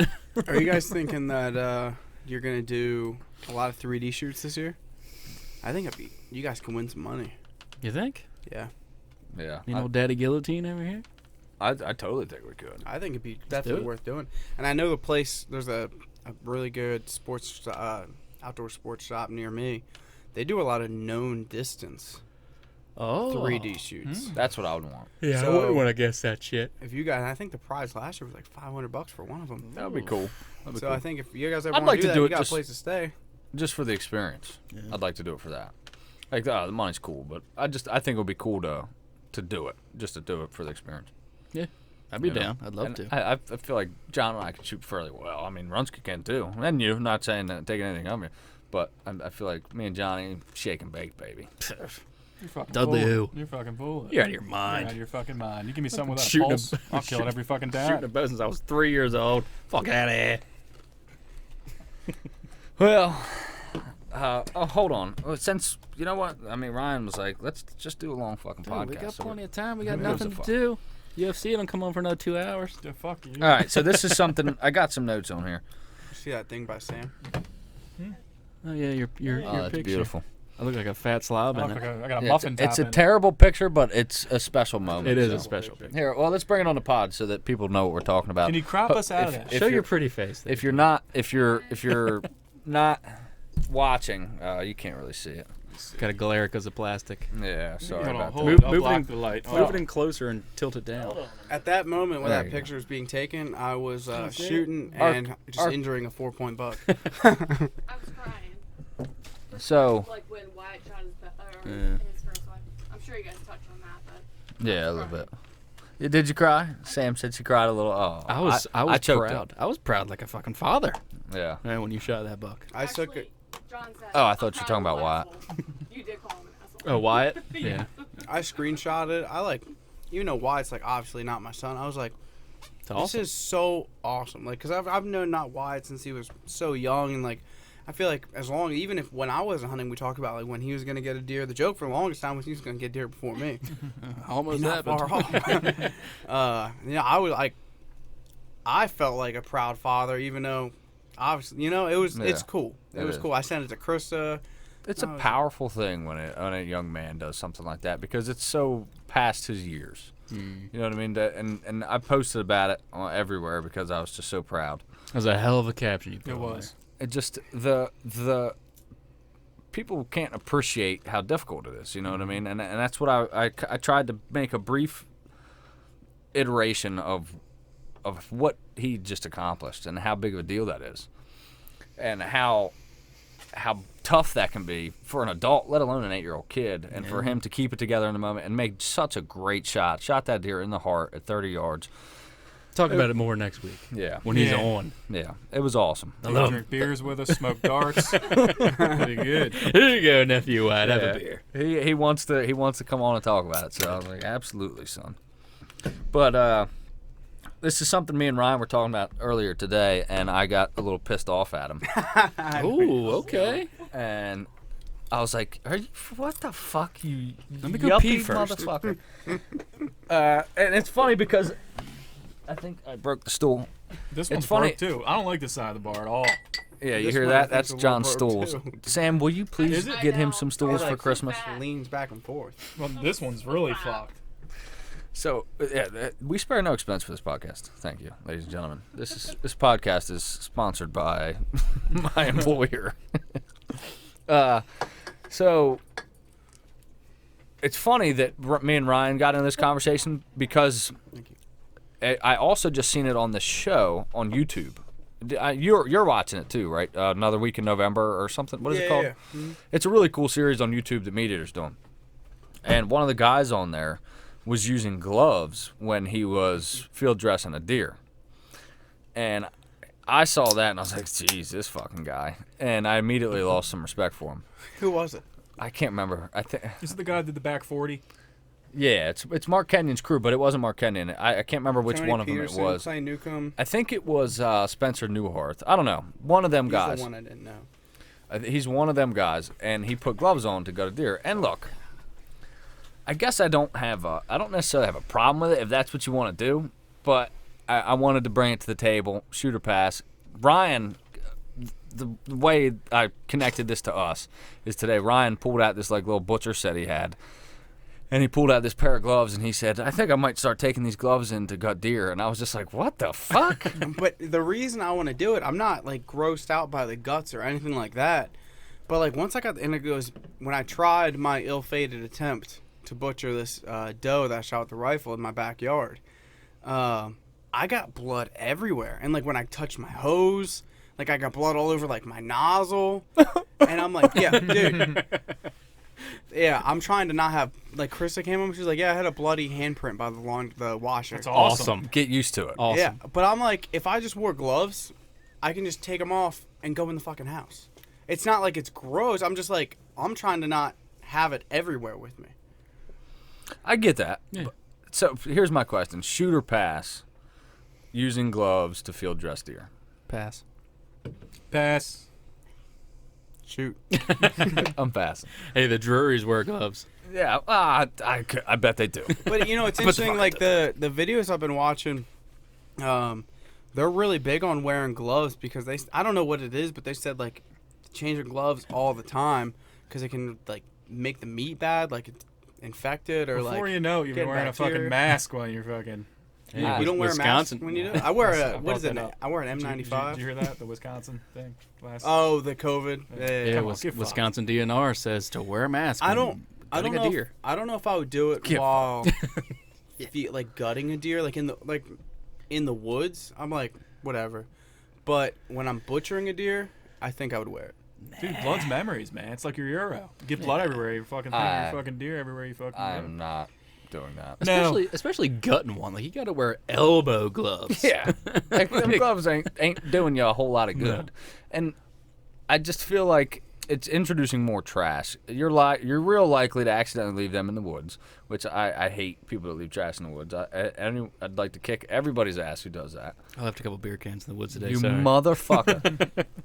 But the gloves, to me, it's like one more thing you got to bring and then worry about. You got to carry them out with you. What are you doing with them then, right? You're like, to me, it's like, just fucking gut the deer, wipe your hands on some fucking leaves, and get on your way. Oh, man, you Yeah, are so great. man. I'm just not nearly half the man that Seth is, and I just have to live with that. All right, I got one for you. Okay, what do you got? I'm going to spit my beer out. What do you got, got? Runsky? Condom, shoot or pass. Condom? We did this one. Did Yeah, we? I don't remember ever hearing this one. I don't remember hearing Pass. that. I don't remember that. That's a Was that- hard depends. Was I pass. drunk? Take my baby batter. Yeah, it's a pass. I've Even been, when I'm like, I should. I don't. I've been in a relationship for 11 years. I've done some things with some random girls I shouldn't have. Oh, Is your wait, fiance listening to this? Hey, by the way. Some regrets. Like I think immediately after, you're like, so you're on birth control, right? That's the beauty of my situation, brother. Oh, yeah, you're snipped. Oh, yeah. Yeah. I might have a couple. Only thing babies running pulls out around me Central is my Florida. couch. Yeah. So we talked about it a little bit. I just started gutting deer a lot on my own. Yeah. And A lot? well, I've gutted 3. A tickle. I gutted my buddies. Oh, okay. Yeah, oh yeah. So you're getting some experience. I'm getting some That's experience. good, though. Getting better at it? How do you Getting feel? better- I'm getting better. Where I struggle with is 2 areas. I struggle with the anus, Yeah. and I cut. So I'm cutting around it, but I feel like More it's like- lube. Yeah, everything's a tag. Oh, here's a funny. I thought of you guys. I was like, I gotta talk about this.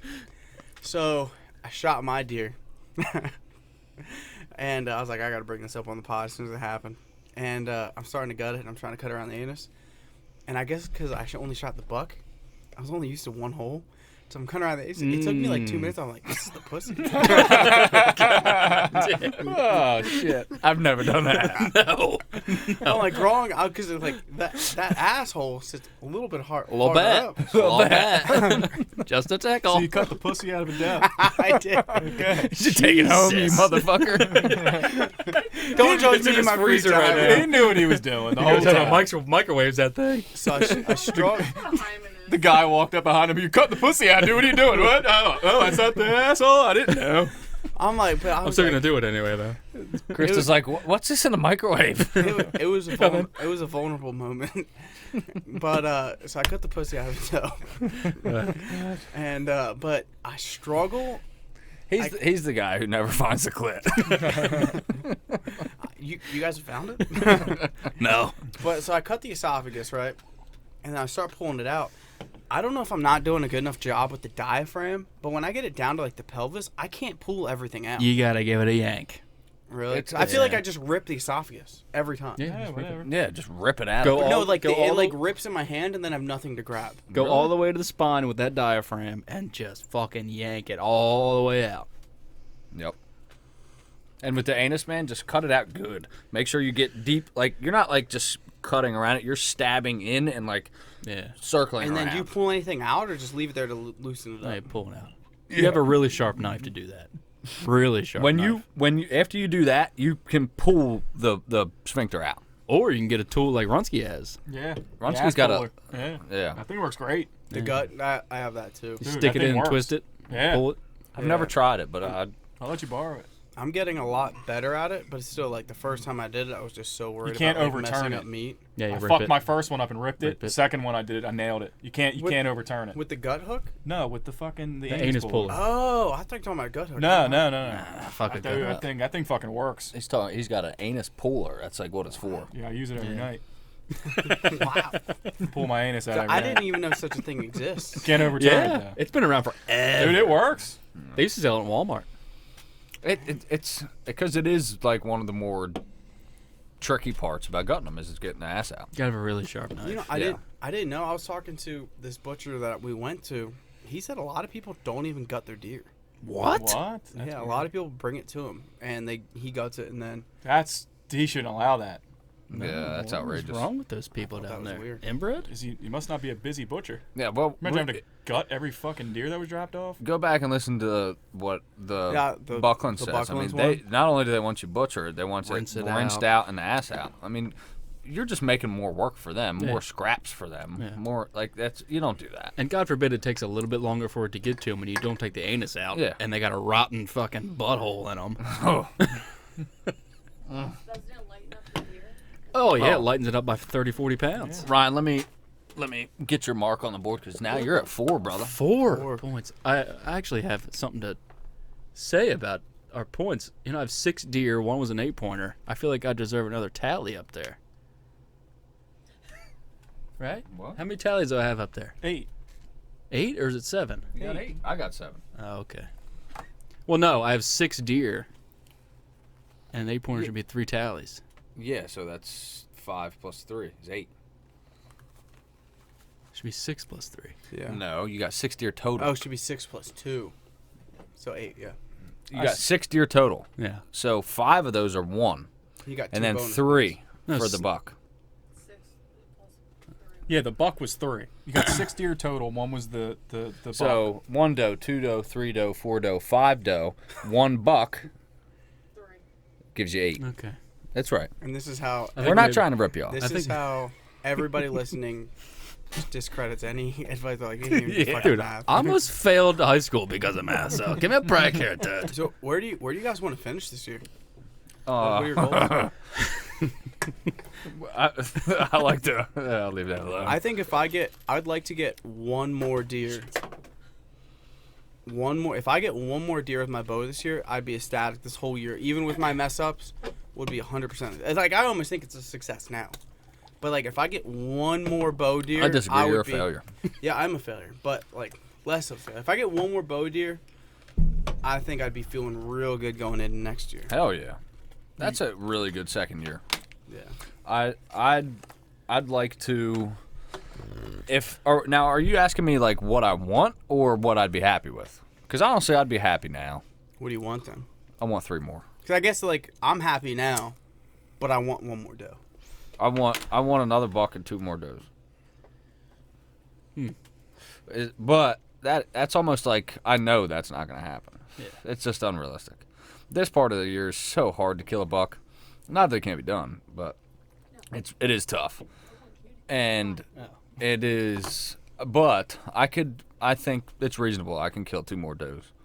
So I'd like to kill 2 more does. Yeah. I'm in the same boat. I want 2 more does. Yeah. I'd be happy with that. I want all the does. Yeah, well, the old lady's in the background saying she wants me to kill 5 more. So Well, you better get to work, son.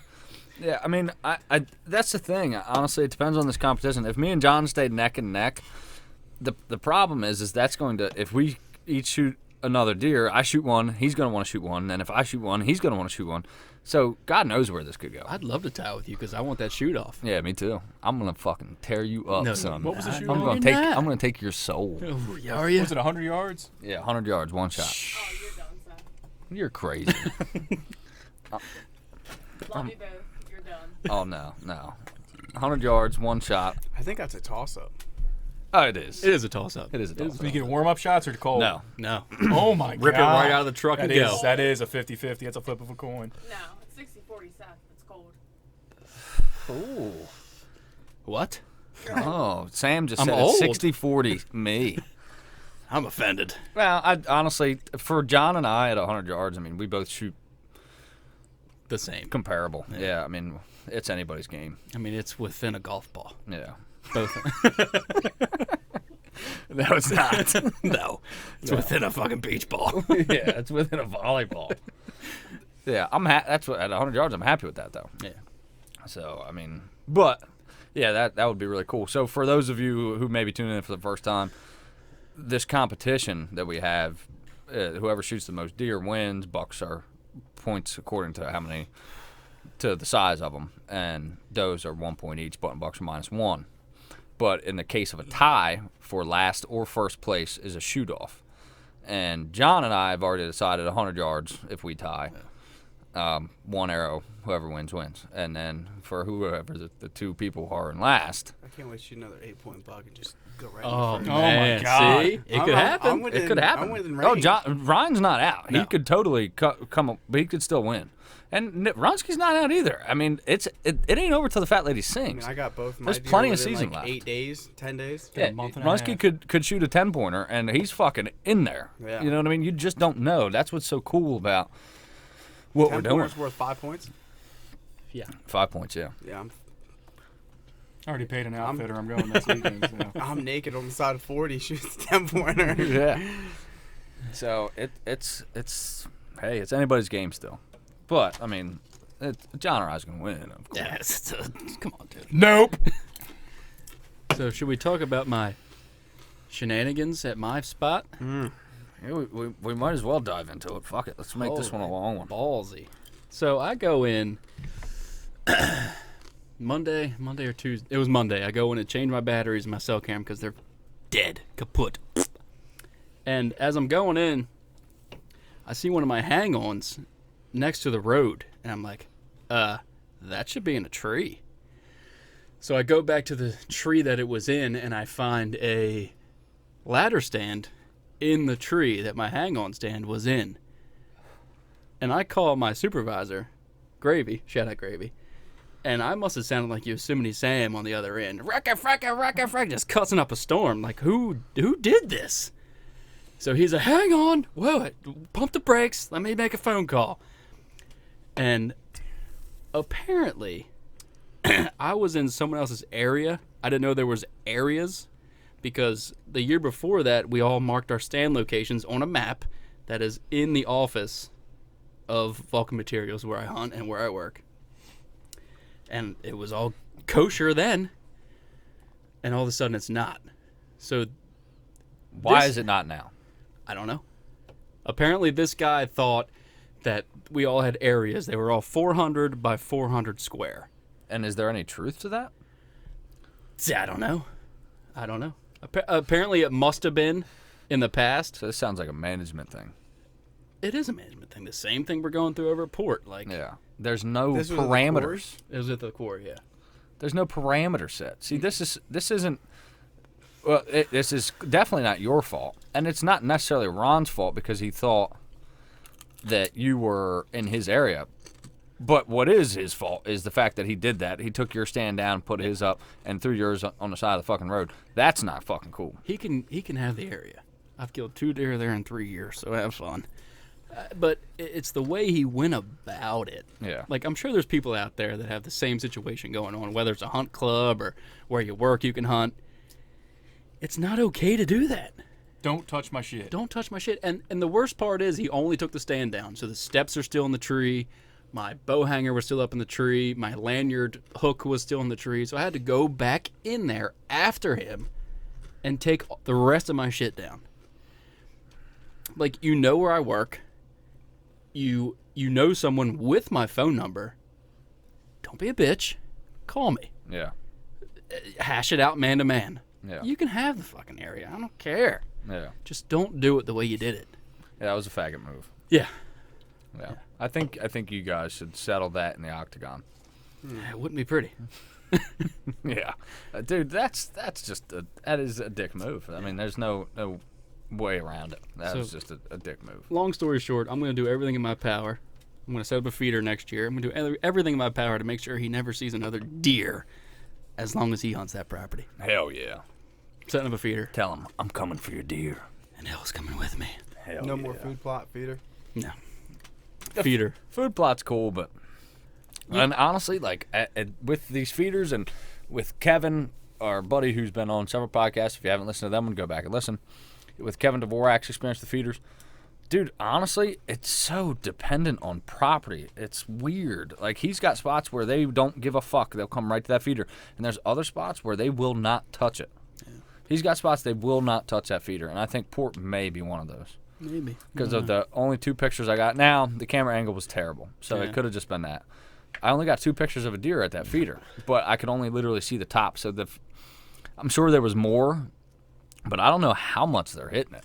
Yeah. I guess we'll see. But we might have to just dump corn on the ground. Yeah. Because that's one thing I've noticed is if you dump corn on the ground, they will come to it. 100%. But eating out of that little tube, something puts them off about it. They know that's not supposed to be there. I'd love to. I don't know why I didn't ask Kevin this, but do you know how long he keeps that feeder out, or when he? June he puts it up. Yeah. Well, no, it'll stay out all year if he's already got it. But he starts baiting it in June. Okay, that's about what I figured. Yeah. What's a bag of corn cost? Like $7? Yeah. Depends on where you go. But if you go to a farmer, which we do, I'm not fucking feeding my money to Walmart. We'll go to farmers and we'll buy bags from them, and I can get a 100-pound bag for $13.50. How often do you leave it out? Like one every 2 weeks, like that? It depends. Kevin puts them out every week. I'm just trying to figure out what to do with this property. Yeah, if you're gonna put corn in a pile, I would say put at least 200 pounds. We dying? Yeah, I just went to saver modes, I guess. Must be done. Yeah, we can plug it in. So yeah, but the feeder is mainly gonna be Plugs right there. to just keep deer away from this fucking clown. Even if I don't hunt over it, it's just the principle. Yeah. Like, don't touch my fucking shit. That's some bitch shit. Yeah. Sorry, like, you're 60 years old. Be a man. Yeah. Like, come on, dude. That was a dick move. Yeah. That was unreal. It's like a toddler move. A toddler move? Little kid.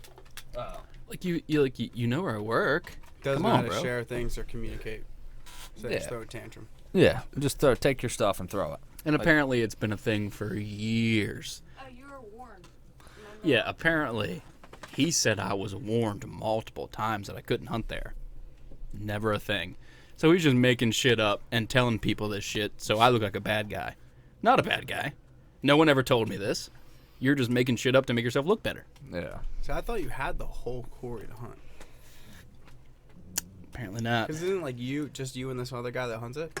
Dude, this guy doesn't even hunt. He's just a fucking douchebag. And the ladder stand he put up is rusty. He's probably gonna fall out of it and kill himself. So if that guy's stand was there, he wouldn't have set up there. They're just playing the stand etiquette game. If he sees a stand, I won't set up there. I mean, the year before we put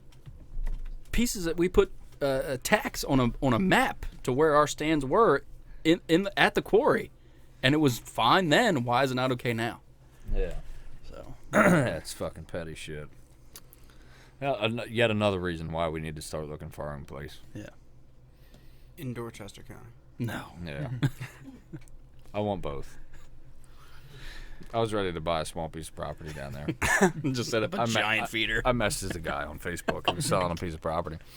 Did you really? Yeah, it was an acre surrounded by public land for $15,000. That's not bad. I was like, dude, if that falls through, because somebody else jumped on it, and he was like, I messaged him. I said, if that falls through, I will buy it. Fucking $15,000? Are you kidding me? For an acre, that's cheap. What would the payments be on that? Nothing. I would buy that in a heartbeat. One thing I was telling him about, and this might not obviously work for you guys, and it's not only Sitka deer, but in lower Eastern Shore, there's something called Chesapeake Forest Lands, and I think 60% of it's leased to hunting clubs. So you have to be an actual hunting club. But once you sign up, you only get 10 years that you can have it. And then it goes into a lottery. So it turns over pretty frequently. And you can have it like, I think it's like $20 an acre. Yeah, hunting clubs aren't really a big thing around here. There's a couple, but they're not really that big. They're real big down in Dorchester. Down south, they're huge. One of the guys who leases the guy who told me and Ryan where to go, leases a property across from it, and it's a Chesapeake Forest land, and it's $15 an acre. Not bad. That's not bad. So say you got 100 acres, it's $1,500. And you can treat it exactly like you would private land. I think the only thing you can't do is set up a permanent structure. Can you cut trees down or anything? Can you? Wow. The only thing you can't do is like Build something. build something on it. You get it for 10 years. Yeah. Wow. You have an option to renew every year for up to 10 years. Yep. I wonder if we could do that. Set up a We could. hunting club up here. Yeah. Yeah. Is there Chesapeake Forest lands up here? No. No. So it would be no good to us. But we could set up a hunting club and get a lease down there, which would still be really cool. But I mean, like a hunting club around here, lease a property around here. Yeah, which is pretty much what we're doing. Yeah. What we're talking about doing is we're just a small hunting club trying to lease property. Yeah. The Hope and None Club. Yeah.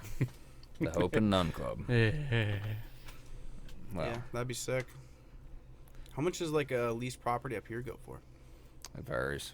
They can be pricey, but about the same, I'd say.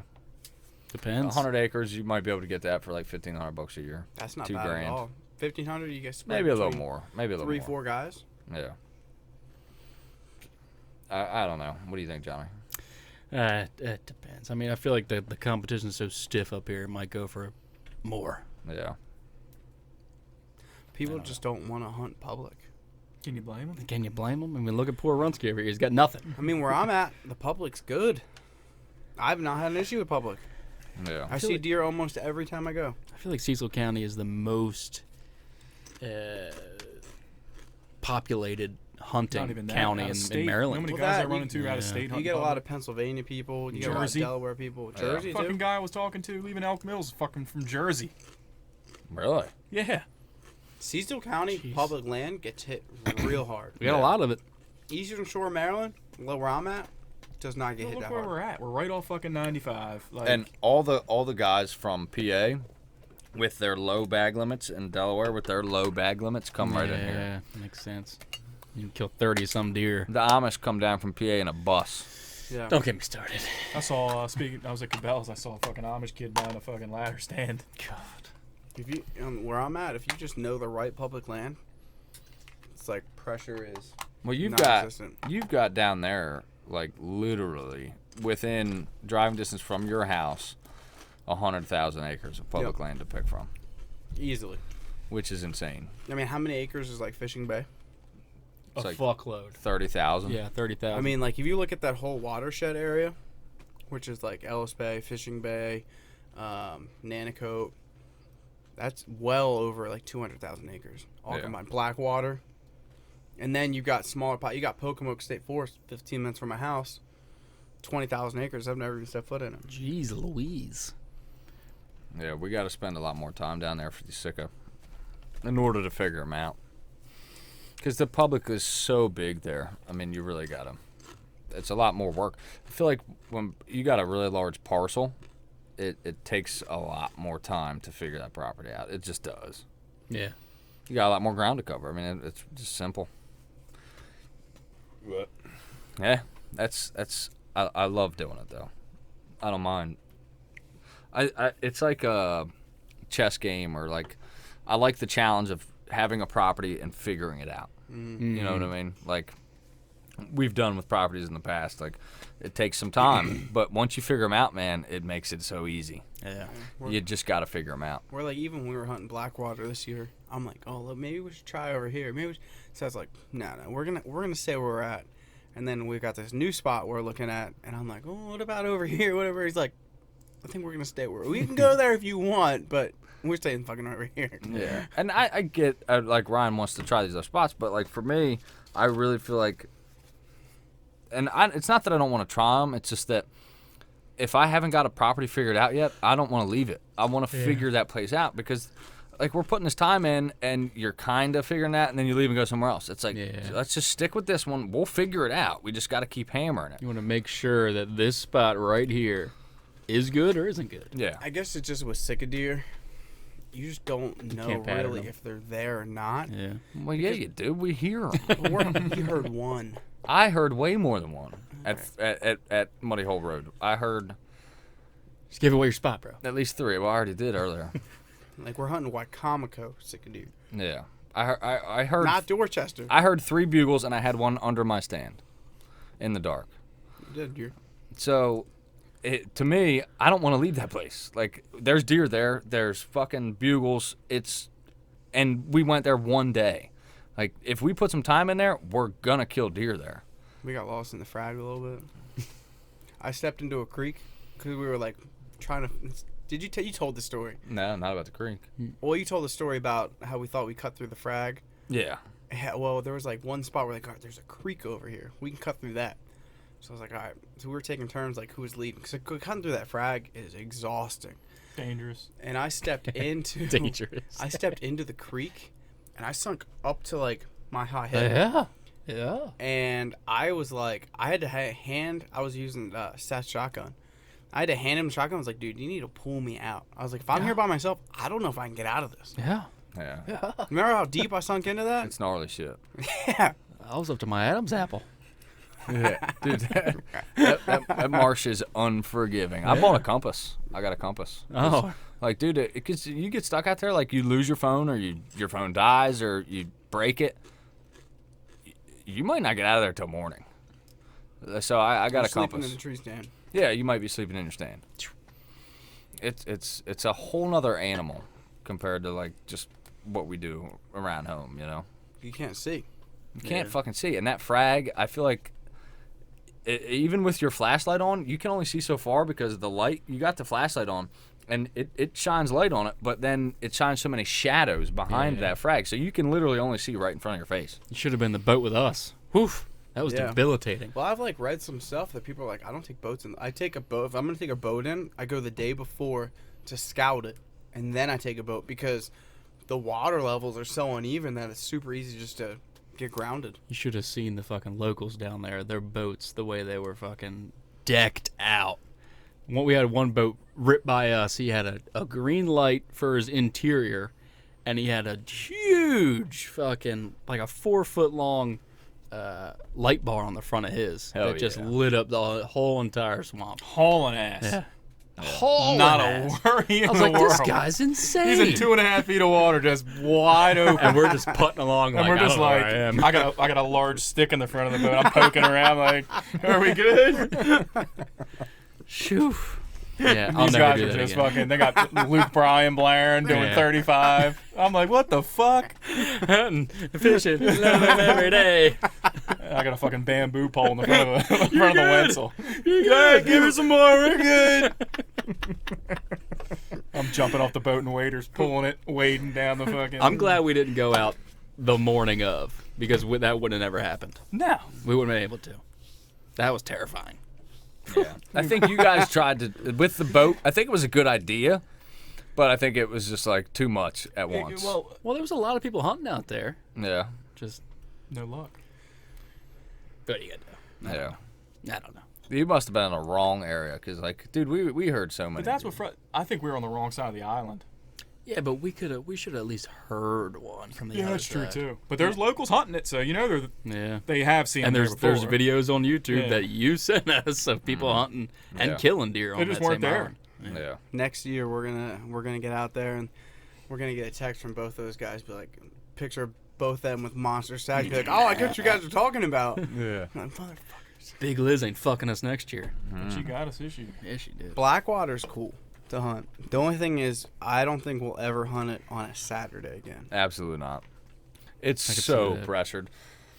It's kind of exciting, though. It's like, if you kill something on public land that's pressured like that, I mean, you're a bad motherfucker. I don't have that much time. What? I don't have that much time to be like, oh, it's probably highly pressured on the Saturday. Let me just go there. No, I'm not saying it's a good idea just because it's only highly pressured on Saturdays. It's still fucking hard to kill something on Monday after it's been blown to smithereens all weekend. That's still an accomplishment. Now, if you do it on a Saturday, yeah, that's fucking almost unheard of. But the public land, killing these fucking animals that are hard enough to hunt in themselves. There's guys on private who struggle to kill these things. To do it on public is fucking no small feat. Yeah. And even a whitetail. I mean, whitetail on public's fucking tough. Yeah. Jesus. Yeah. Especially when you get fucking 20-mile-an-hour wind involved. Yeah. Yeah. What's places like Fair Hill and Rose looking like right now? You They're think not Fair getting Hill? hit. You think Fair Hill's blown up? No. I really don't. No. They don't do gun there. Yeah, there's no rifle. Isn't there a shotgun lottery? It's Not this year. Really? If there is, we couldn't find it. Yeah, last year they had fucking signs posted and everything. I didn't see those this year. And there was nothing in the book. They must have found out that their deer population is not what they want. Yeah. That's exactly why. But, I mean, I've seen a lot of deer there. And guys killed deer there. I fucking had a nice buck there that somebody shot. Fuck that guy. Fuck you. I'd like to kick his fucking ass. What are you going to do? What are you gonna do? Dude, this year's been a really good year for me so far. I've had a lot of encounters with nice bucks. I've had 1, 2, 3, 4. I've had 4 bucks. I've had 4 shooter bucks in range this year. I've had 3 shooter bucks in range, but 2 of them were in the dark. Yeah. Had 2 One of shooter mine bucks was in out of range that I was hoping was coming in more. Or he was in range, but I thought he was going to come closer, so I didn't shoot. Wish I would have shot, but, that's hunting. 1 I shot and never found. 1 was moving too fast that I didn't want to take a shot on. And Port 1 I killed. Wasn't there what was the port one? Yeah, that was the one I That shot. was the one. What about the one that was Yeah, the one that you just weren't startled set up you? for. Startled. Oh yeah, and Yeah. yeah, yep. And That's what I'm talking about. one I just was off guard. Yeah, that makes $5 bucks, 5 shooter bucks on. So my success rate is 1 out of 5. Well, I mean, it's got to make you feel good that you're on them. Yeah, and and the one I feel like I totally should have gotten. He's still alive. I got him on camera the other day. Really? He's back. Yeah, he came back the Hell other day. yeah. I went out rifle for him the next day. I got him on camera. Went out the next day. Didn't see a single deer. I'm glad he's still alive. Yeah. Did you see a hole in him or anything? No, I got to look at the pictures again, but no. No. No, I don't know if I had the right side of him either, but I only got 2 pictures of him. Well, I'm glad he's still alive. Yeah. Man, what a tough critter. Yeah, and made it through the rut. Smart Yeah. deer. Yeah. Lucky deer. Well, do you have to be that lucky over there with those old timers? Yeah, you can't fucking. Couldn't hit the side of a barn from 40 yards. So does everyone here shoot lighted knocks but me? Yes. Shoot lighted knocks. Yeah, lighted knocks for When hunting did you season. transfer over to them? I don't think you were shooting them last year, were you? Mm-hmm. Yeah, John pretty much always shoots lighted knocks. Yeah. It's the only way to go. It's Yeah. the only way to go. I was the only one who used them in the tack, but Yeah. honestly, I'm not doing that this year. That's too expensive. Yeah. Even though I got them cheap, it's still like unnecessary money. From what I read, they were like you shoot the lighted knocks, and then once they go out, you just put them in your and your practice practice area. tips. Yep, that's what I do. I mean, how much does it really affect your shot? Like, None. you gotta put a whole new sight tape on there. No. Yeah, Really? yeah, Grab me a beer right here. yeah. From if I put a lighted knock on compared to a regular knock, my shot is drastically affected outside of 40 yards. Well, it's so worth it to shoot lighted knocks. Yes. You know where your arrow is. You know where you hit an animal. Yeah. It's the only way to go. Yeah, it's I would argue that as being one of the best inventions in the last decade for archery. I would agree If with not you the completely. best. Yeah, I would agree with you completely. Yeah. Well, I mean, what's better? What can you think of that's better than that's been invented in the last 10 years for archery? Nothing. Well, they've been out for a while, but It might have been more than 10 years, yeah. Probably 20. But it's probably the single best accessory to hunting that has came out for archery. I think that's my next move. it's $25 for 3. Yeah. And if you buy it in the off season, you can find them on Amazon for 16. Yeah, depending on what kind of arrows you shoot. Yeah. Could be 15, 16, like you said. Yeah. Yeah, mine are. Gold tips are always expensive. That's Really? why you don't shoot gold. You tips. buy like Mine are official 30. gold tip ones, or Yeah, the Yeah, GT set. yeah. They're all sized. That's Yeah, why I they're shoot awesome. Easton.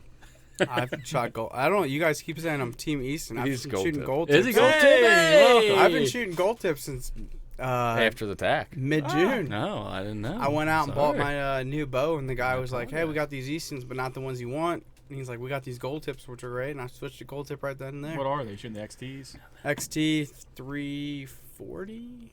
Yeah. Good, Yeah. good arrow. That's what I shoot. Yeah, it was like nine. It's like 950 an arrow. Yeah. What do you shoot, John? 300s? 300s. Yeah. I could do 340, but I like the stiffness. Yeah. You can I bet you do. you can over spine an arrow and be fine, but you can't under. you can't under spine an arrow. Yeah. So I just went with 300s. Yeah, I've been shooting the gold tips, and I almost thought about going back to Eastern. So I'm missing some of the. Don't Dude, do you it. just shot a fucking 8-point buck with one. What the fuck? Oh, I'm not going back now. But my first arrows I ever had were gold tip. Trader. But I thought you guys knew that. I thought I told No, you. we guys that. didn't You guys know. kept talking No. about it. I'm like, No, we thought you guys were Easton. No, I'm the only Easton guy. Well, you're a loser. Huh? what do you shoot? I'm the only smart one. I thought you shot like the carbon, the Maxima or something. Yeah. I shot Maxima Red's Carbon Express for years. And then when I got the Ventum, I switched to the Easton 6.5. Now, on your Ventum, are you going to write Pro and magic marker behind it? Already did. Absolutely. Did you? Already did. Great. It's worth It's a lot a more Ventum money Pro. now. Yeah. How much do you think the original Ventum's selling for right now? Probably like $100 less. Yeah. So, I hear you guys talking all the time about shooting like 125 grain. What's the difference? Well, mainly, a lot of people like that to add a little more weight to the front of their arrow to get a higher FOC. But honestly, what John and I were What is that? front of center. Yeah. It's putting more weight in the front of your arrow, which makes it fly more stable. So for a good analogy, think about a dart with all that weight in the front. If you threw it backwards, how would it fly? Fly like shit. Not great, yeah. So you want more weight in the front. It gives you a steadier flight path. But another thing that John and I and you Have just noticed. we're just starting to notice is that for some reason, a lot of these 100 grain broadheads fly like shit. But like the Thunderheads, your 100 grain Thunderhead, way off your field point. Me and John, 125 grain Thunderhead, dead on. Money. Runsky, Way off. way off. Yeah, 'cause What- me and and it was Lunsky a Grim both shoot Reaper. 100 grain. Yeah, and it's 100 grain. Yeah. But you do the same exact broadhead to 125 and it flies fine. I don't know. I'm not sure. I can't really wrap my mind around that and why that is. But for some reason, those 100 grain broadheads that we've tested, I mean, and you're talking about just a handful, those two. We tested a bunch. And then we tested some at the house, at Yeah. my house. We So tested like 4 or 5. yeah. And they all flew fine. But the 100 grains do not, Nope. I don't know. which is weird. I don't know why that is. Could but- be FOC. I don't know. Could have something to do with it. Maybe the wind drift of the broadheads are steering it because there's not enough weight in the front to keep it steady. You know what I mean? Like the broadhead blades, maybe. I don't know. But for some reason, those 100 grain broadheads do not fly as good. My jaw hit the fucking floor today when I shot that fucking Grim Reaper Yeah. hybrid. Yeah, mine too. Yeah, I was like, dude. you just spined that deer from 30 yards, And you Runsky. weren't even aiming at the deer. You aimed at the block underneath of it. My jaw hit the fucking floor. Yeah, it was a foot. You got to come in a little. It was a foot off of where you were aiming. That's gotta be like the worst feeling when you're about ready to go hunt. Well, it's a good thing that you found it out. Yeah, it was a good thing y'all shot. Yeah. I was off a tickle. Yeah, just a two. Better move my fucking axis fucking an inch and a half. Yeah, Runsky had to make some pretty major adjustments, but he got it dialed in. All for nothing. Yep. I was the only one who's seen deer tonight, and they were out of range. Well, we've seen a lot walking in. Yeah. I didn't see anyone. Hey, man. fuck. Really? Yeah, we I saw. think I was just so far back with Yeah. Runsky. Yeah, me and Instead of John seeing seen a them all. lot. I saw you guys kept stopping and looking and stuff, but I didn't know what you were looking Yeah, at. we jumped up deer I think 3 times on the way in. Yeah, we've seen at least 9 or 10. So you're probably yeah. pretty hopeful. when Even we seen were a buck. jumping them. Yeah, Yeah. we've seen a buck, yeah. Yeah. Seen a buck when we got to our area. We seen a buck Yep. Where? when we got to our. Really? Yeah. Like straight in front of us. Yeah. Before we went left, straight in They were front of us, straight there in was a front of buck. us. I didn't see anything. Yeah. That was a buck and several does, or Mhm. maybe button bucks, who knows.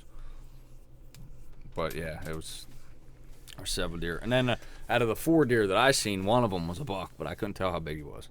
I don't think he was like a shooter, but he had at least 4 points. But yeah, I mean, that was all I seen. And maybe the closest one probably came into 70 yards. Maybe we should have took a rifle. Fuck. If I'd had a rifle, I'd have had a dead deer. Damn it. 100% dead deer. Which sucks because it was the last day of rifle and we decided to take bows. I thought about that too, sitting over my stand. I was the one that said, let's take a bow. That's my bad. Yeah, whatever. But then again, if shit was popping off, then Yeah. the bow would have probably been. Like Jim Harbaugh, if you make the right call. Yeah. Yep. Ravens suck. It's one of them things. They do suck. When you have a bow,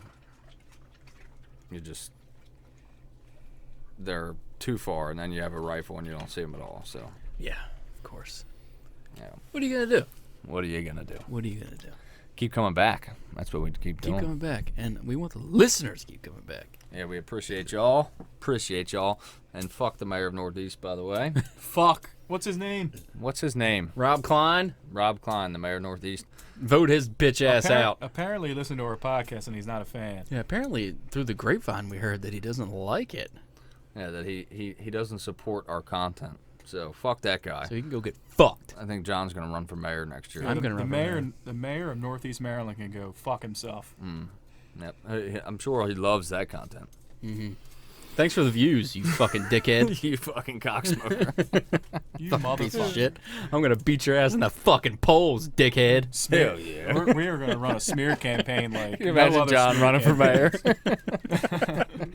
Vote for me. He's got a short I sleeve can't dress fucking shirt run. on with a tie that's too short. Rob Klein touches kids. Do you want that as your mayor? He sells drugs. I'm telling you. I've seen him do it.